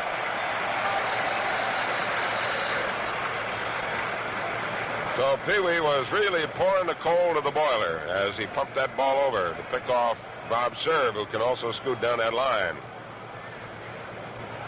And Johnny Podres comes in with that let-up pitch just as if he's coming in with that fastball, about 3/4. And having the same delivery kind of fools him. Here's Elston Howard, takes a fastball high, ball one. Elston, wearing number 32, takes a look down at Frankie Crosetti, coaching at third. This is the last half of the 7th inning, 2 out. The Yankees trail. The Dodgers are leading 2-0. The 7th game of the World Series. Into his windup is Padres, the left hand, the 1-ball pitch. Swing and a smash down the left side. By, out into left field. It's a base hit. Elston Howard picks off the 6th hit off Johnny Podres on a solid smash through the left side that Pee-wee Reis moved to his right for, dove for, but couldn't come up with. And Mickey Mantle is going to bat for Bob Grimm.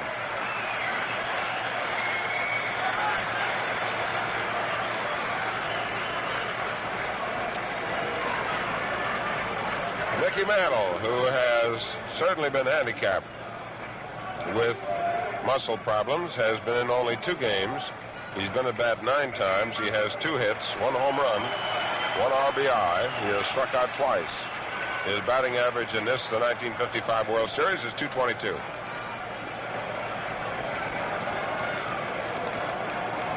Padres, in the 3rd game, which he pitched against the Yankees and which Mantle was in, dished up a home run to Mantle. There's a swing and a foul coming back up on top of the deck. But that was the only blow that Mickey got off Johnny Podres, and so Johnny now realizes that with the Dodgers holding a 2-0 lead, he's got his work cut out for him. Elston Howard jumps off to a lead at first, and the pitch is a let-up curve outside. 1 ball and 1 strike. 2 out, last the 7th. The Dodgers lead 2-0. Mickey Mantle batting from the right side with a closed stance, standing deep in that right-hand batter's box, has his right foot anchored right on that back line. Here's a pitch by Podres, a fastball. Swung on, popped up to the left side. Piri Reis moves back on the edge of the outfield grass. Still moving back, pounds his glove, reaches, he's got it. So Mickey Mantle pops out to Piri Reis, the captain of the Dodgers. And for the Yankees in the 7th inning, no runs, 1 hit, no errors, and 1 Yankee left on base. And at the end of 7 innings of play, the score, Brooklyn 2, New York Yankees nothing.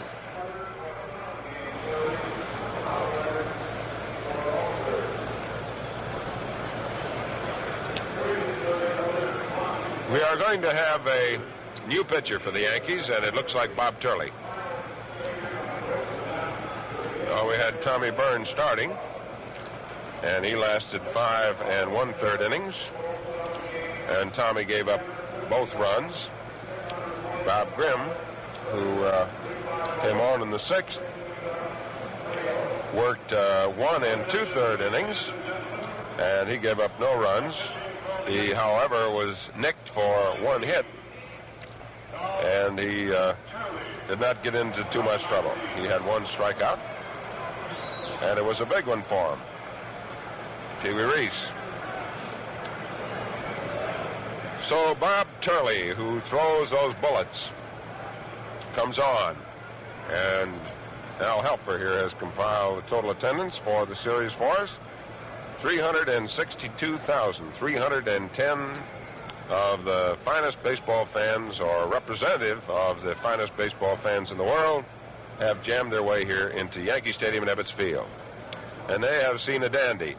and millions of people all over the world have listened to and watched the World Series as another wonderful gesture of the great folks of the Gillette Safety Razor Company of Boston.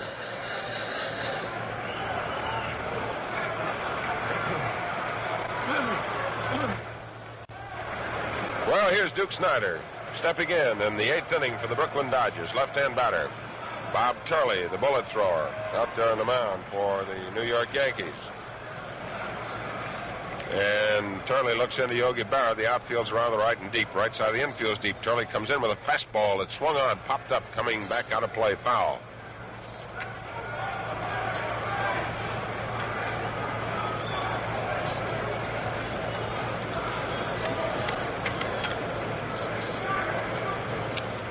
Turley looking into Yogi Berra as Duke Snider keeps flexing that bat. The Duke could probably like to wind this thing up with one big blast. He takes a curve that's in there for a strike. Strike 2 now to Duke Snider, wearing number 4, and the Dodgers leading 2-0. This is the 7th game, the final game. This is it. The World Series will be decided here in the shadows of Yankee Stadium. Turley delivers with a 2-strike pitch, and it's strike 3 call. Boy, there was a fastball that popped on that outside corner, broke away from this left-hand batter. And Bob Turley, who made a start and had a little unhappiness in not getting by the Brooklyn Dodgers, is out there on the mound in relief. And the Yankees still hopeful, with the Dodgers only leading by 2 runs. The batter is Roy Campanella. He has 1 hit in 2 official times at bat. Sacrificed his last time. Fastball, swing and a miss. And he really missed that one. And Turley, who is pitching out of those shadows, and with the light background with the folks out in center field, seated out in the warm sunshine, gets a fastball inside, and backing away is Roy Campanella. Just sitting up here and watching that fastball come in from Turley, I doubt whether I would want to bat against Turley if I could sit back here in the radio coop. Use a bat about 60 feet long. Here's the 1-1 pitch. Fastball swung on. A fly ball hit into short left field. Elson Howard with his glasses down trotting in. Pounds his glove, and he makes a catch. So there's 2 out in the 8th inning for the Dodgers, and Carl Furillo is stepping up. Carl was passed intentionally in the 6th inning. He bounced out short to first in the 4th, and he flied to left field in the 2nd. So he's 0 for 2 today. He has had 8 hits in 24 times at bat prior to today, so he's 8 for 26 with 2 official charges for plate duty here in today's game. Bob Serve moves around in right center field. Turley comes in with that fastball inside for ball 1. There's a big hole open in left center. Around in right is Hank Bauer. They're figuring that no one, and I mean no one, will be able to get around on Turley's fastball. He's ready, and he deals another fastball that swung on, hit into center field. And Serve, who was around in right center, just moves in 3 steps and takes it. And in the top of the 8th inning for the Brooklyn Dodgers, no runs, no hits, no errors, nobody left on. At the end of 7.5 innings of play, the score, Brooklyn 2 and the Yankees nothing. This is Westbrook Van Boris with news from Papermate of a significant advance in the science of writing. In my years of news reporting, I've had many a pen stop writing just when I needed it the most. You've probably had the same trouble. Chances are you weren't out of ink. The ink was simply clogged. Ink clogging, you see, is the major reason most ball pens stop writing. After years of research, Papermate has discovered an exclusive new ink formula with an amazing additive called Flogium that ends ink clogging. Because of its remarkable lubricating and anti-clogging properties, Papermate's new ink formula with Flogium writes all the time, every time, even on hard-to-write surfaces such as checks, glossy photos, even glass. Get a Papermate, the only pen that has the exclusive new ink formula with amazing Flogium. The Papermate Piggyback Capri is still just $1.95.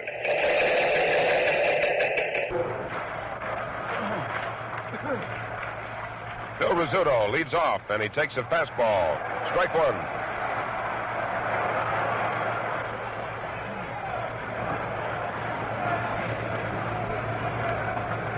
Scooter is hitless in 2 times at bat. He walked in the 3rd.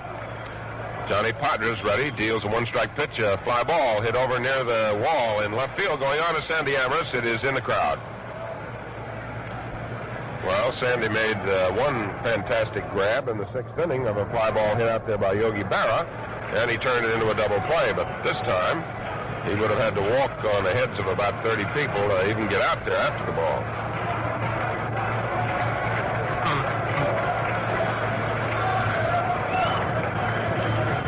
Rizzuto wearing number 10 pumps that bat. Padres comes in with a fastball high. 1 ball, 2 strikes. There's a swing and a foul on the screening and a stop, and it bounces back downstairs. So the count is 1-2. And the Yankees are trailing by 2 runs. And the Dodgers are holding a 2-0 lead. The Dodgers have 4 hits. They have played errorless ball. The Yankees have 6 hits. They booted 1. The 1-2 pitch is outside for ball 2.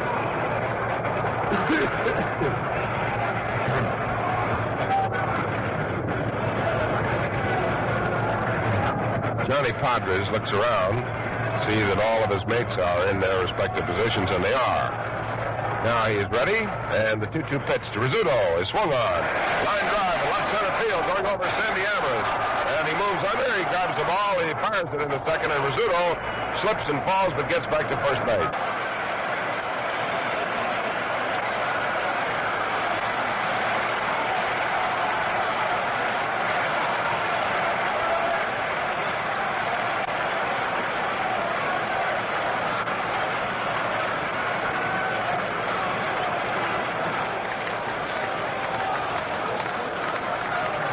Have a runner on at first in Phil Rizzuto. Billy Martin, the batter.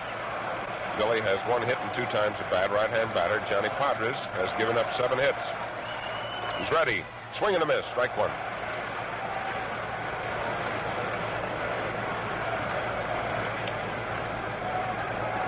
This is the last of the 8th inning. The Dodger bullpen is active with a right-hander working out there. Rizzuto leads away. The pitch to Martin. A swing and a slasher going out to right field. Coming hard is Carl Furillo. He's got it. And he does not make a throw, but he runs the ball in. Carl Furillo coming from deep right field as Billy Martin tried to hit to right and allow little Phil Rizzuto to scoot all the way around to second to third if he could. But Furillo makes a good grab. Took it dull high and hung on to it. So there's 1 out in the Yankee half of the 8th inning. Scores Brooklyn 2, New York 0. And the Yankees are now fighting with their backs to the wall as the Dodgers hold a 2-run lead. And here's the pitch and a curveball inside for ball 1 to Gil McDougall. McDougall has 2 hits in 3 times at bat. Beat out a bunt, hit a ground ball down the third baseline that hit Phil Rizzuto. And was called out in strikes. Padres checks Rizzuto, delivers. Fastball, it's low outside. Ball 2, 2-0.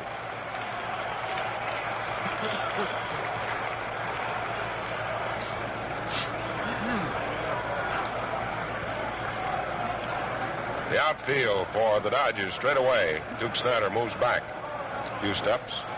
Sandy Amorous around and left. Padres looks to Rizzuto at first. The pitch, fastball, strike call.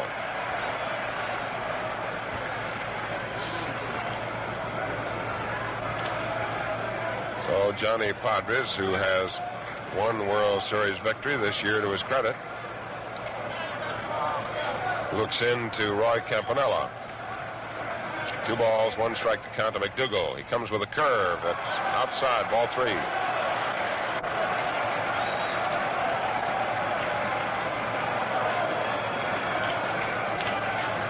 Johnny Podres pitched in 1953 in the 5th game of the World Series. Lost 11-7, and in the 3rd game of this series, won 8-3. This is his first series appearance at Yankee Stadium. Here's a 3-1 pitch to McDougall, strike 2 call.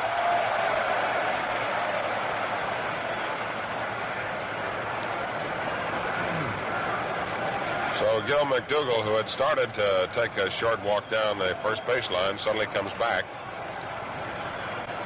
And the count is full. And it will be interesting to see what Scooter Rizzuto, who's on at first, will do. With one out, whether he will play it cautious or whether he'll be off and running. Campanella with a great throwing arm. Rizzuto leads away. Here's the pitch. There he goes. Swing a ground ball left side. Bounces off Hook's shoulder. It's going over left field. It's a base hit. Here's Rizzuto going to third.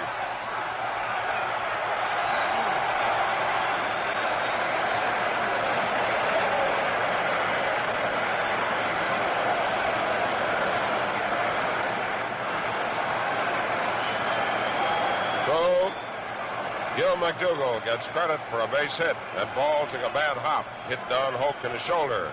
Bounced over his shoulder into short left field. And the Yankees have the tying runs on bases with one out. And Yogi Berra is scheduled to come up. Walt Alston, the manager of the Dodgers, has come out. And he's out there on the mound talking to his pitcher, Johnny Podres, to his catcher, Roy Campanella, and to his captain and shortstop, Piri Reis. That is the 8th hit off Johnny Podres. The score is Brooklyn 2 and the New York Yankees nothing. Manager Walt Alston now departs and apparently is going to leave Padres in there.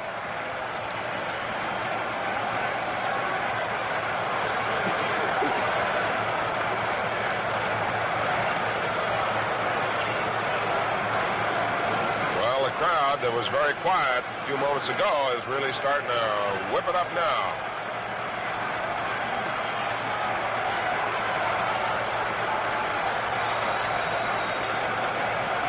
Yogi Berra, the left-hand batter, is in there. He has one hit and 3 times the bat. First pitch, he takes a swing and he pops it out into right center field. Duke Snider coming on. Carl Furillo moving in. Furillo moving in, and he's got it. And here's Rizzuto breaking for the plate. The throw is in, and he goes back to third. 2 out for the New York Yankees with 2 men on. We're in the last half of the 8th inning. Here's Hank Bauer.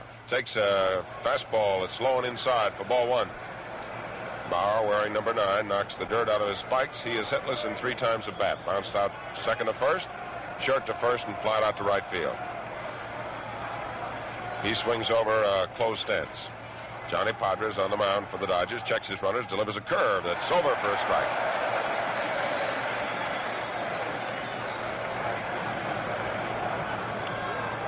Johnny heaves a big sigh, goes back down off the mound, back near the edge of the grass, picks up a little rosin. Regardless of who wins this game, you must salute Johnny Podres and his great heart, courage that he's had to come in with a soft curve. Delivers a fastball, swung on, foul back. So it's 1-2 as Johnny Podres pitching his heart out for his Brooklyn Dodgers and trying to help his team win their first World Series engagement, who have gone up against the Yankees before and have never come off with the honors, and trying desperately here after coming back after losing the first 2 games to win 3 in a row, and having the Yankees here yesterday tie it up. The Dodgers lead 2-0. The Yankees have 2 on. The 1-2 pitch to Bauer. Fastball outside, 2-2. It looked like Johnny Podres had a little slider on the end of that pitch, but it didn't slide quite enough. Started outside to this right-hand batter. Started to come in, but didn't quite catch enough, and it's 2-2. Outfield straight away. Rizzuto at third. McDougall at first. The pitch to Bauer. Swing and a miss, and he strikes him out. No runs for the Yankees. 2 hits. There were no errors, and 2 men were left on, and Johnny Podres could run for mayor of Brooklyn, and I think almost mayor of the area around Yankee Stadium, and be elected unanimously. So at the end of the 8th inning, the score is Brooklyn 2 and the New York Yankees nothing. Has proven not only to the baseball fans all over the world who are listening today and watching the game, but to the fans here assembled, that he has all of the courage and all of the desire that is needed by a young man to be a successful pitcher. And while the ball game is not over, he has proved himself to have brilliance in moments of tightness. While we wait for the top of the ninth inning to open up, let's pause 10 seconds for station identification. This is Mutual, the radio network for all America. This is WGN Radio, your exclusive World Series station in Chicago.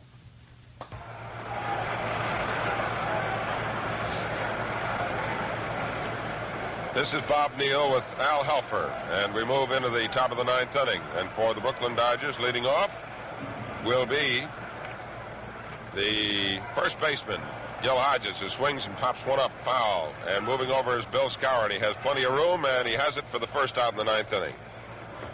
Gil Hodges, going after a fastball in on his hands, pops it up to the right side. It's grabbed up by Bill Skowron, and there's one out. So the Dodgers holding on to their two-run lead. They picked up a run in the fourth inning and one in the sixth inning. Fourth inning on a double by Campanella and a single by Gil Hodges. Here's a fastball by Turley on the outside corner for a strike, and you can watch that ball, and it jumps today. Bob served, the center fielder for the Yankees, a few steps over in right center. Around in right is Hank Bauer. Pitch by Turley. Fastball, foul back. And it's 2 strikes.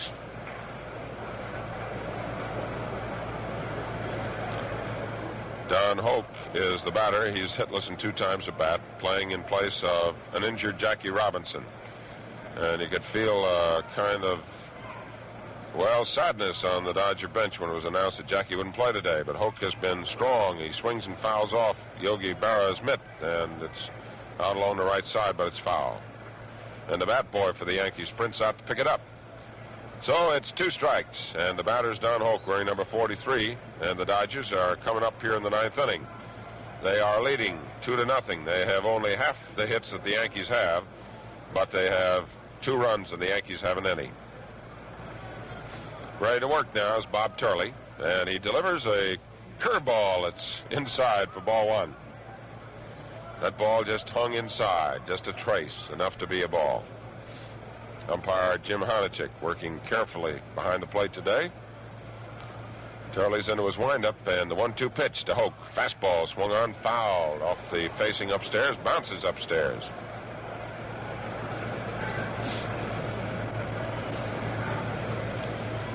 A warm autumn afternoon in Yankee Stadium as the 2 clubs who come from respective boroughs in this great big city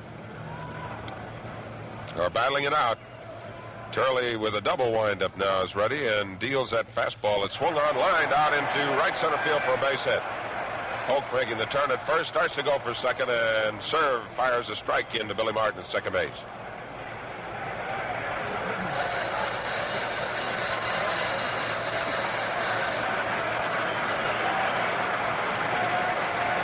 Well, here's Sandy Amorose. He's coming up for his first time in this game. He came on after manager Walt Alston had substituted Schuba for Zimmer. And he made quite a catch. Left-hand batter, bent at the waist, bent at the knees, and a fastball pops just inside and high for ball 1. I have never seen Turley's fastball jump as much as it is jumping today. It is not only popping up and breaking down, but it's popping laterally to the left and to the right. Hoak leads the way. Turley checks him, throws to first, back safely. The Dodgers, 2 runs, 5 hits, no errors. The Yankees, no runs, 8 hits, and 1 error. The Dodgers batting in the top of the ninth. They have 1 man on, 1 man out. Turley again looks over to first. Skowron holding against the runner. Hoak with a 3-step lead. The pitch is inside. Almost gets away from Yogi Berra. But Yogi recovers and makes his throw back out to the pitcher. So the count is 2 balls to Amorose, who looks down to Billy Herman coaching at third.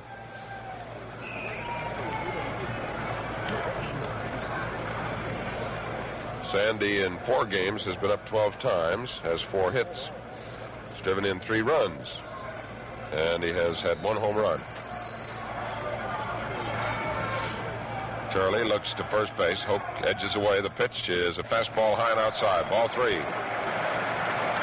So Bullet Bob Turley, who was bothered by wildness during the regular American League season, flexes that right arm, goes back, looks back at the dirt in Yankee Stadium, and looks out to the bullpen as he notices that one of his teammates gets up. Here's a 3-0 pitch to Amaris. A ball that breaks over that inside corner, a fastball, and it's a strike. 3-1. Turley wearing number 19. Looking out, there is activity in the Yankee bullpen. Turley's the third pitcher to be used by the Yanks. A fastball swung on and missed. Strike 2. So the count is full. 3-2. And Turley is making that baseball look about the size of the end of a pin. There goes Hoak, and the pitch is inside, ball 4, and Amaris walks. So the Dodgers have 2 men on with 1 man out. And Gil McDougall moves over to have a chat with his pitcher, Bob Turley. And the hand is for Johnny Podres. Let's listen to it.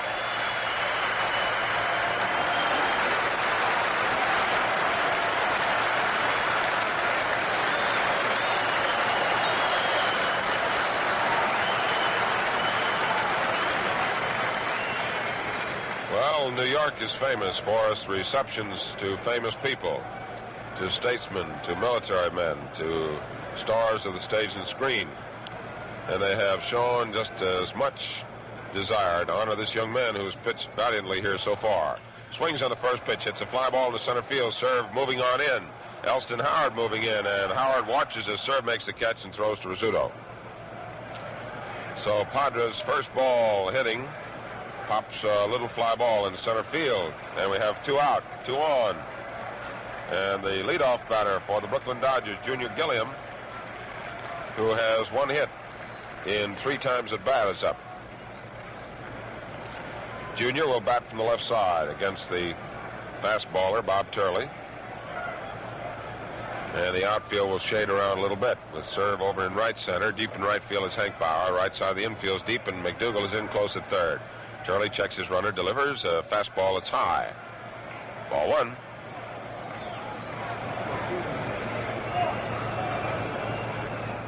There is almost an anticlimactic feeling now in the ball game,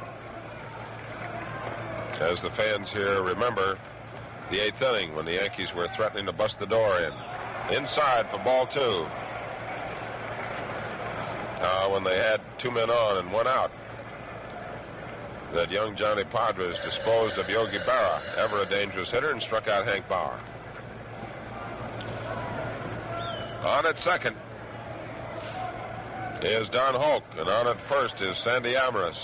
And the Dodgers have 2 out in the top of the 9th inning, and Junior Gilliam waits with a 2-ball count. Turley checks his runners.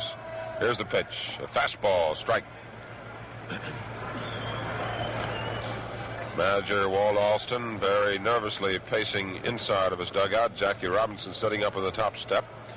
And the Dodgers are all up along the line, watching carefully. This will be a historical moment if the Dodgers can hang on.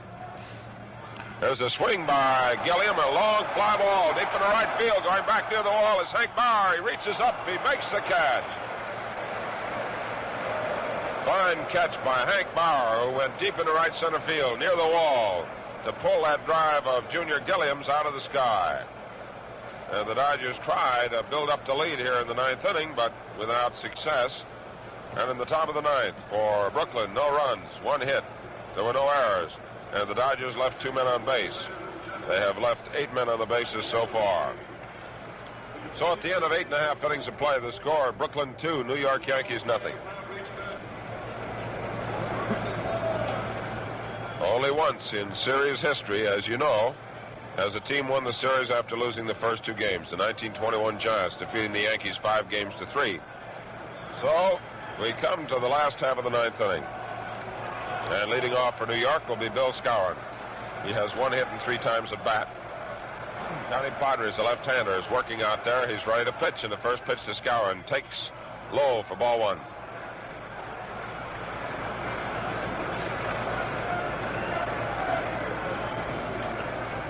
The Dodgers have 2 runs, 5 hits, no errors. The Yankees, no runs, 8 hits, 1 error. Podres ready.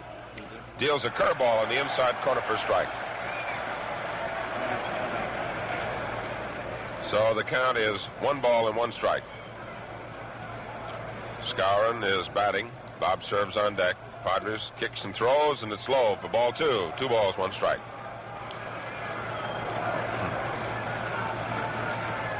This young fella has been working out there for a little better than 2.5 hours. There's a curve that catches the inside corner, evens up the count 2-2. That ball broke about 4 feet. So the count to Bill Skowron, 2 balls, 2 strikes. The outfield playing straight away for the Dodgers. Sandy Alvarez in left, Duke Snider in center. In right field is Carl Furillo. Don Hoak playing back at third, about 5 steps off the line. Reis halfway between second and third. A swing and a ground ball right back. Padres grabs the ball and tosses underhanded to the first baseman. And apparently he had trouble digging the ball out of his glove. But he gets it over in time.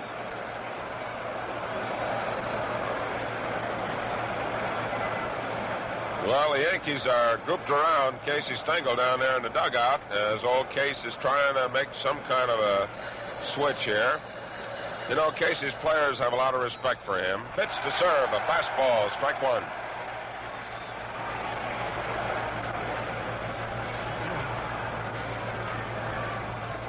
Bob's serve is hitless in 3 times at bat. The outfield straight away. Johnny Podres delivers an overhand fastball for ball 1, strike 1. The Dodgers are 2 outs away from winning the World Series in 1955. But standing between them and that fact are 2 big right-hand batters at the moment.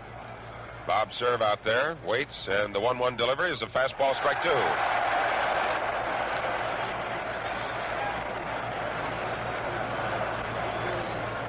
And young Padres seems to be throwing just as hard now as he was in the first inning. Roy Campanella, the steadying influence, working back to the plate. Here's the 1-2 pitch. Serve, swings, and he pops it up out into short left field. Going out is Reis. Coming on is Amorous. And Amorous will make the catch.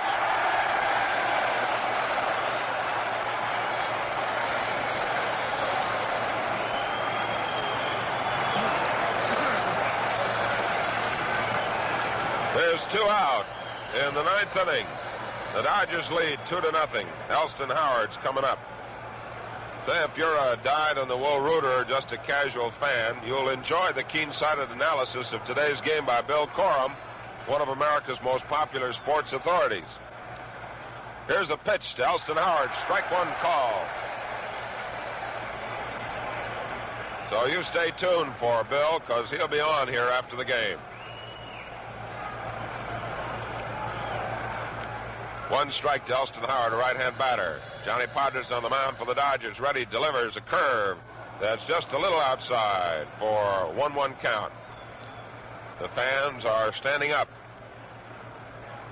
because all of the excitement, all of the great pitching, all of the power, all of the defensive ability is tied in now, and all attention is focused on this youngster with the left arm who deals and swings and misses with 1 and 2. So Johnny Podres now has a 1-ball, 2-strike count on Elston Howard. And we have 2 out in the last half of the 9th inning. And the Brooklyn Dodgers are leading 2-0. The Yankees are playing in Yankee Stadium. And the Dodgers are leading 2-0. That in itself is historical. Padres now with a double windup. The 1-2 pitch. Howard takes high. Ball 2. 2 balls, 2 strikes. And, you know, you really have to pay a compliment to the umpires, men who must make decisions quickly and who are watching carefully every pitch. 2 balls, 2 strikes with 2 out, and Johnny Podres nods his head to Roy Campanella. He's into a double windup, the outfield straight away. Triple windup, and Elston Howard decides to step out and does.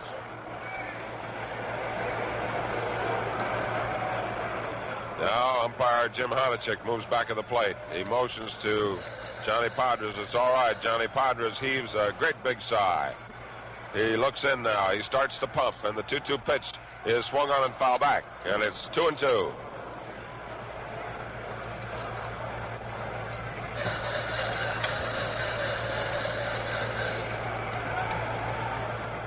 2 balls, 2 strikes. Yankee Stadium, scene of many historic battles on all sports events, is being thrilled here at the moment. Here's the 2-2 delivery, a swing and a foul, and it goes into the upper deck.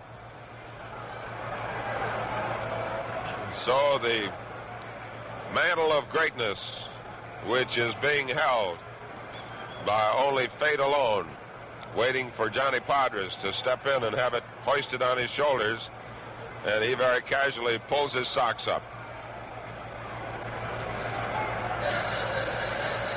Now he looks into Roy Campanella. Nobody on, 2 out. The Dodgers leading 2-0. This is the last half of the 9th inning. Johnny Podres into his windup in the 2-2 pitch. A let-up curve, a ground ball to the left side. Piri Reis has it. The throw to first, and he's out.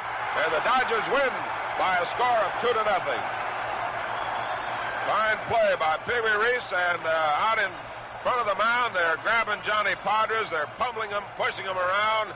The final score is Dodgers 2 runs, 5 hits, no errors. The Yankees, no runs, 8 hits, and 1 error. Bill Corum will review the highlights of today's game for you. Man, oh boy, oh Padres. This was something. This was as fine a World Series ball game as ever has been played almost, and certainly nobody ever pitched a more stout-hearted one than Johnny Podres of Witherby, New York, who stood out there this afternoon and defied all the whammies, all the jinxes, all the Yankees, even Mickey Mantle in a pinch-hitting role, and pitched a shutout to beat the Yankees for the first time since the Cardinals did it in 1942, and that was a long time ago. It looked as if Brooklyn was hanging on the ropes, but they had Johnny Podres, and they had a little boy in left field who got in there just at the right time, little Sammy Amoros, who turned in one of the most wonderful plays you ever saw. I've only got a minute, and now to wind up this World Series broadcast, let's pick up Frankie Frisch and some of those victorious Dodgers. Frankie, take over. Well, fans, this is a real treat to have the president of the Brooklyn Dodgers, I should say the world's champions, Mr. Walter O'Malley. What do you think of your boys now, Walter? Well, Frank, we're very proud of them, and I'm delighted for all our wonderful Brooklyn fans in Brooklyn, Long Island, New Jersey, all over, that at long last we've brought this World Championship to Brooklyn. And without Buzzy and Fresco in the front office, and their wonderful staffs, Walter Austin and his great coaches, and these fine players, Frank, it couldn't have been done. But I'm mighty darn proud of the whole bunch of them. Well, you should be. They did a wonderful job. And congratulations to you, Mr. Thank you, Mr. Fordham Clare. All right, we got a great little guy here. Come on up, Captain. Hello, Frank. Hey, fans, here's a great guy. Mr. Pee-wee Captain Reis did a tremendous job. Hey. How about the Padres, Frank? Hey, wasn't that tremendous? I never saw a kid that had so much courage as that boy had. I was just talking to the commissioner here, and we got talking about that every pitch, whenever he took that wind-up, he looked so determined, as much to say, I got to get this guy out. I got to get him out. I don't know how he thought, but every pitch it seemed like there was more tension built up on each side of me, so I'm sure it was on him, Frank. Hey. I've waited a long time for this, and it's brother, you're a grand guy. Lots of luck to you, Piri. I give my best home. Come on, Roy. Okay. Wonderful. Come on, Roy. Fans, Roy Campanella. Hi, Frankie. Hey. You get any hits today? Yeah, I got a little double there. I saw you hit one down that left field line. You got that bat right into that ball, and it felt pretty good, didn't it? But, Frank, it's tough to see in this ballpark. So help me. Hey, Padres saw pretty good. Tell us something about now. You're the fellow that caught Johnny Padres. Believe it or not, Frankie, every pitch I called for, he threw. Except the last pitch, I wanted him to throw a fastball. He shipped me up. He said he wanted to throw a change. So he threw the change and got him out. Yes, but I mean, he had such fine control. He had everything. Everything. He looked like a guy who's been pitching for about 5 years. He looked great. Oh, and your captain, you fellas, yesterday you didn't look good at all. Well, did you have a meeting before the game, or did you say, hey, fellas, we got to win this ball? Well, we did say that, Frank. You know, we waited a long time to win one of these World Series, but I always said if we kept getting in one, we were bound to win one of them. Swell, fine. Thanks a lot. Hey, Roger. Right. Come on, Roger. Roger had you on our Gillette show yesterday. That's right. What do you think of now? Your first World Series and on a World Championship ball on, Flo? That's the greatest thing that ever happened to me, Frank. It's quite a thrill, isn't it, Rog? The greatest thrill. Now you're going back home and have a nice quiet winter and get set for next spring. Right. And you should win a lot of ball games. A lot of luck to you, Rog. I'll see you. Oh, here's a fellow I got to see. Here's one the scout that you scouted the Yankees and you scouted Cleveland, right? That's right, Frankie. And tell me something about your scouting of these clubs. Well, the boys did a very good job, Frank, and they pitched as well as they could, and it was a real team victory. We're all very proud of them. Fine, and you played a part in it. Hey, Buzz, come on, Uncle Buzzy. Fans, it's a delight for the old Flash to introduce to our audience Mr. Buzzy Babese, Vice President of the Brooklyn Dodgers. How do you feel? Are you a little... Well, Frank, I'm a little nervous, but did you ever see some courage out there today? Oh, that kid was terrific. But you know what stood out to me? The whole team. Well, they were great. They played a fine defensive game, all but that one lapse in the outfield, and that's liable to happen. Frank, they did it all year. They won the big one. Yes, all year. That's what you had to do. And now what's going to happen tonight? You know. You've been enough of them. You know, Frank. Oh, well, I had 8 of them, and I liked it. Well, it's nice to have you on our show. Have a good time. Hey, Russell, glad to see you. There's a guy that did a fine job yesterday in the losing ball game. How many innings you pitched yesterday? 5 2/3, Frankie. 5 2/3. How many hits they get? 4, I believe. 4 and no runs. No runs. It's one of those things you say, well, if Russmeyer had started, we might have you know, you can always second guess you, Frankie. You've had a lot of that happen to you in your life. Wonderful, Russ. Nice to have you. Hey, Uncle Tom. Furillo. How's everything? Hey, you look a little like Marciano. Oh, I don't know how I look, but I know one thing. I feel good. That's good. Hey, Marciano. Hey, how many hits today? None. Hey, I noticed they were a little careful on your arms. Somebody hit a line drive out there today. I was determined if I had to break a shoulder or a head, I was going to go. Well, you fellas did a fine job. You deserve everything that came your way because you had the courage to go out there and you beat a great pitcher today, that Tommy Fast. How was Tommy fast? No, Tommy wasn't fast, but he was something like Furillo, you know, spots, different spots. He's almost given up his fastball. Tommy Byrne, and he throws that. He would stay with his slider and with his curveball. He was sticking with it, especially myself. Hey, Sandy. Hey, everybody happy in Havana. Havana, everybody happy. Everybody's happy. Sandy Amorose. Oh, hey, thanks for coming up here, Sandy Amorose. And oh, wait a minute, I got to get Uncle John. Hey, have a nice winter. Hey, get down there, Sandy. Come on. Hey, John. How do you feel? Very good, Frank. Here's a fellow's been the clubhouse man for the Brooklyn Dodgers for about 40 years. 40 years. Hey, John, thanks kindly for coming on our show. And I hope you fans have enjoyed hearing from these very happy world champion Brooklyn Dodgers. What, ladies and gentlemen, but what could we say at this particular point except that the shadows are starting to lengthen across the playing field here at the Yankee Stadium. The diamond upon which 2 embattled ball clubs fought so valiantly here this afternoon to present to the crowd assembled perhaps the greatest finish to any of the fall classics. And for the first time in the history of baseball, the Brooklyn Dodgers become the world champions. And they'll mark the year of 1955 as the year that they have long been waiting for. So it's glee in Flatbush tonight and a bit of sorrow in the Bronx. The final totals for this ball game: to win for the Brooklyn Dodgers as Johnny Podres pitched a magnificent shutout. For Brooklyn, 2 runs, 5 hits, no errors, 8 men left on. For the Yankees, no runs, 8 hits, 1 error, and 8 men left on. Tommy Byrne, who was magnificent in the second ball game in winning it, lost it here this afternoon.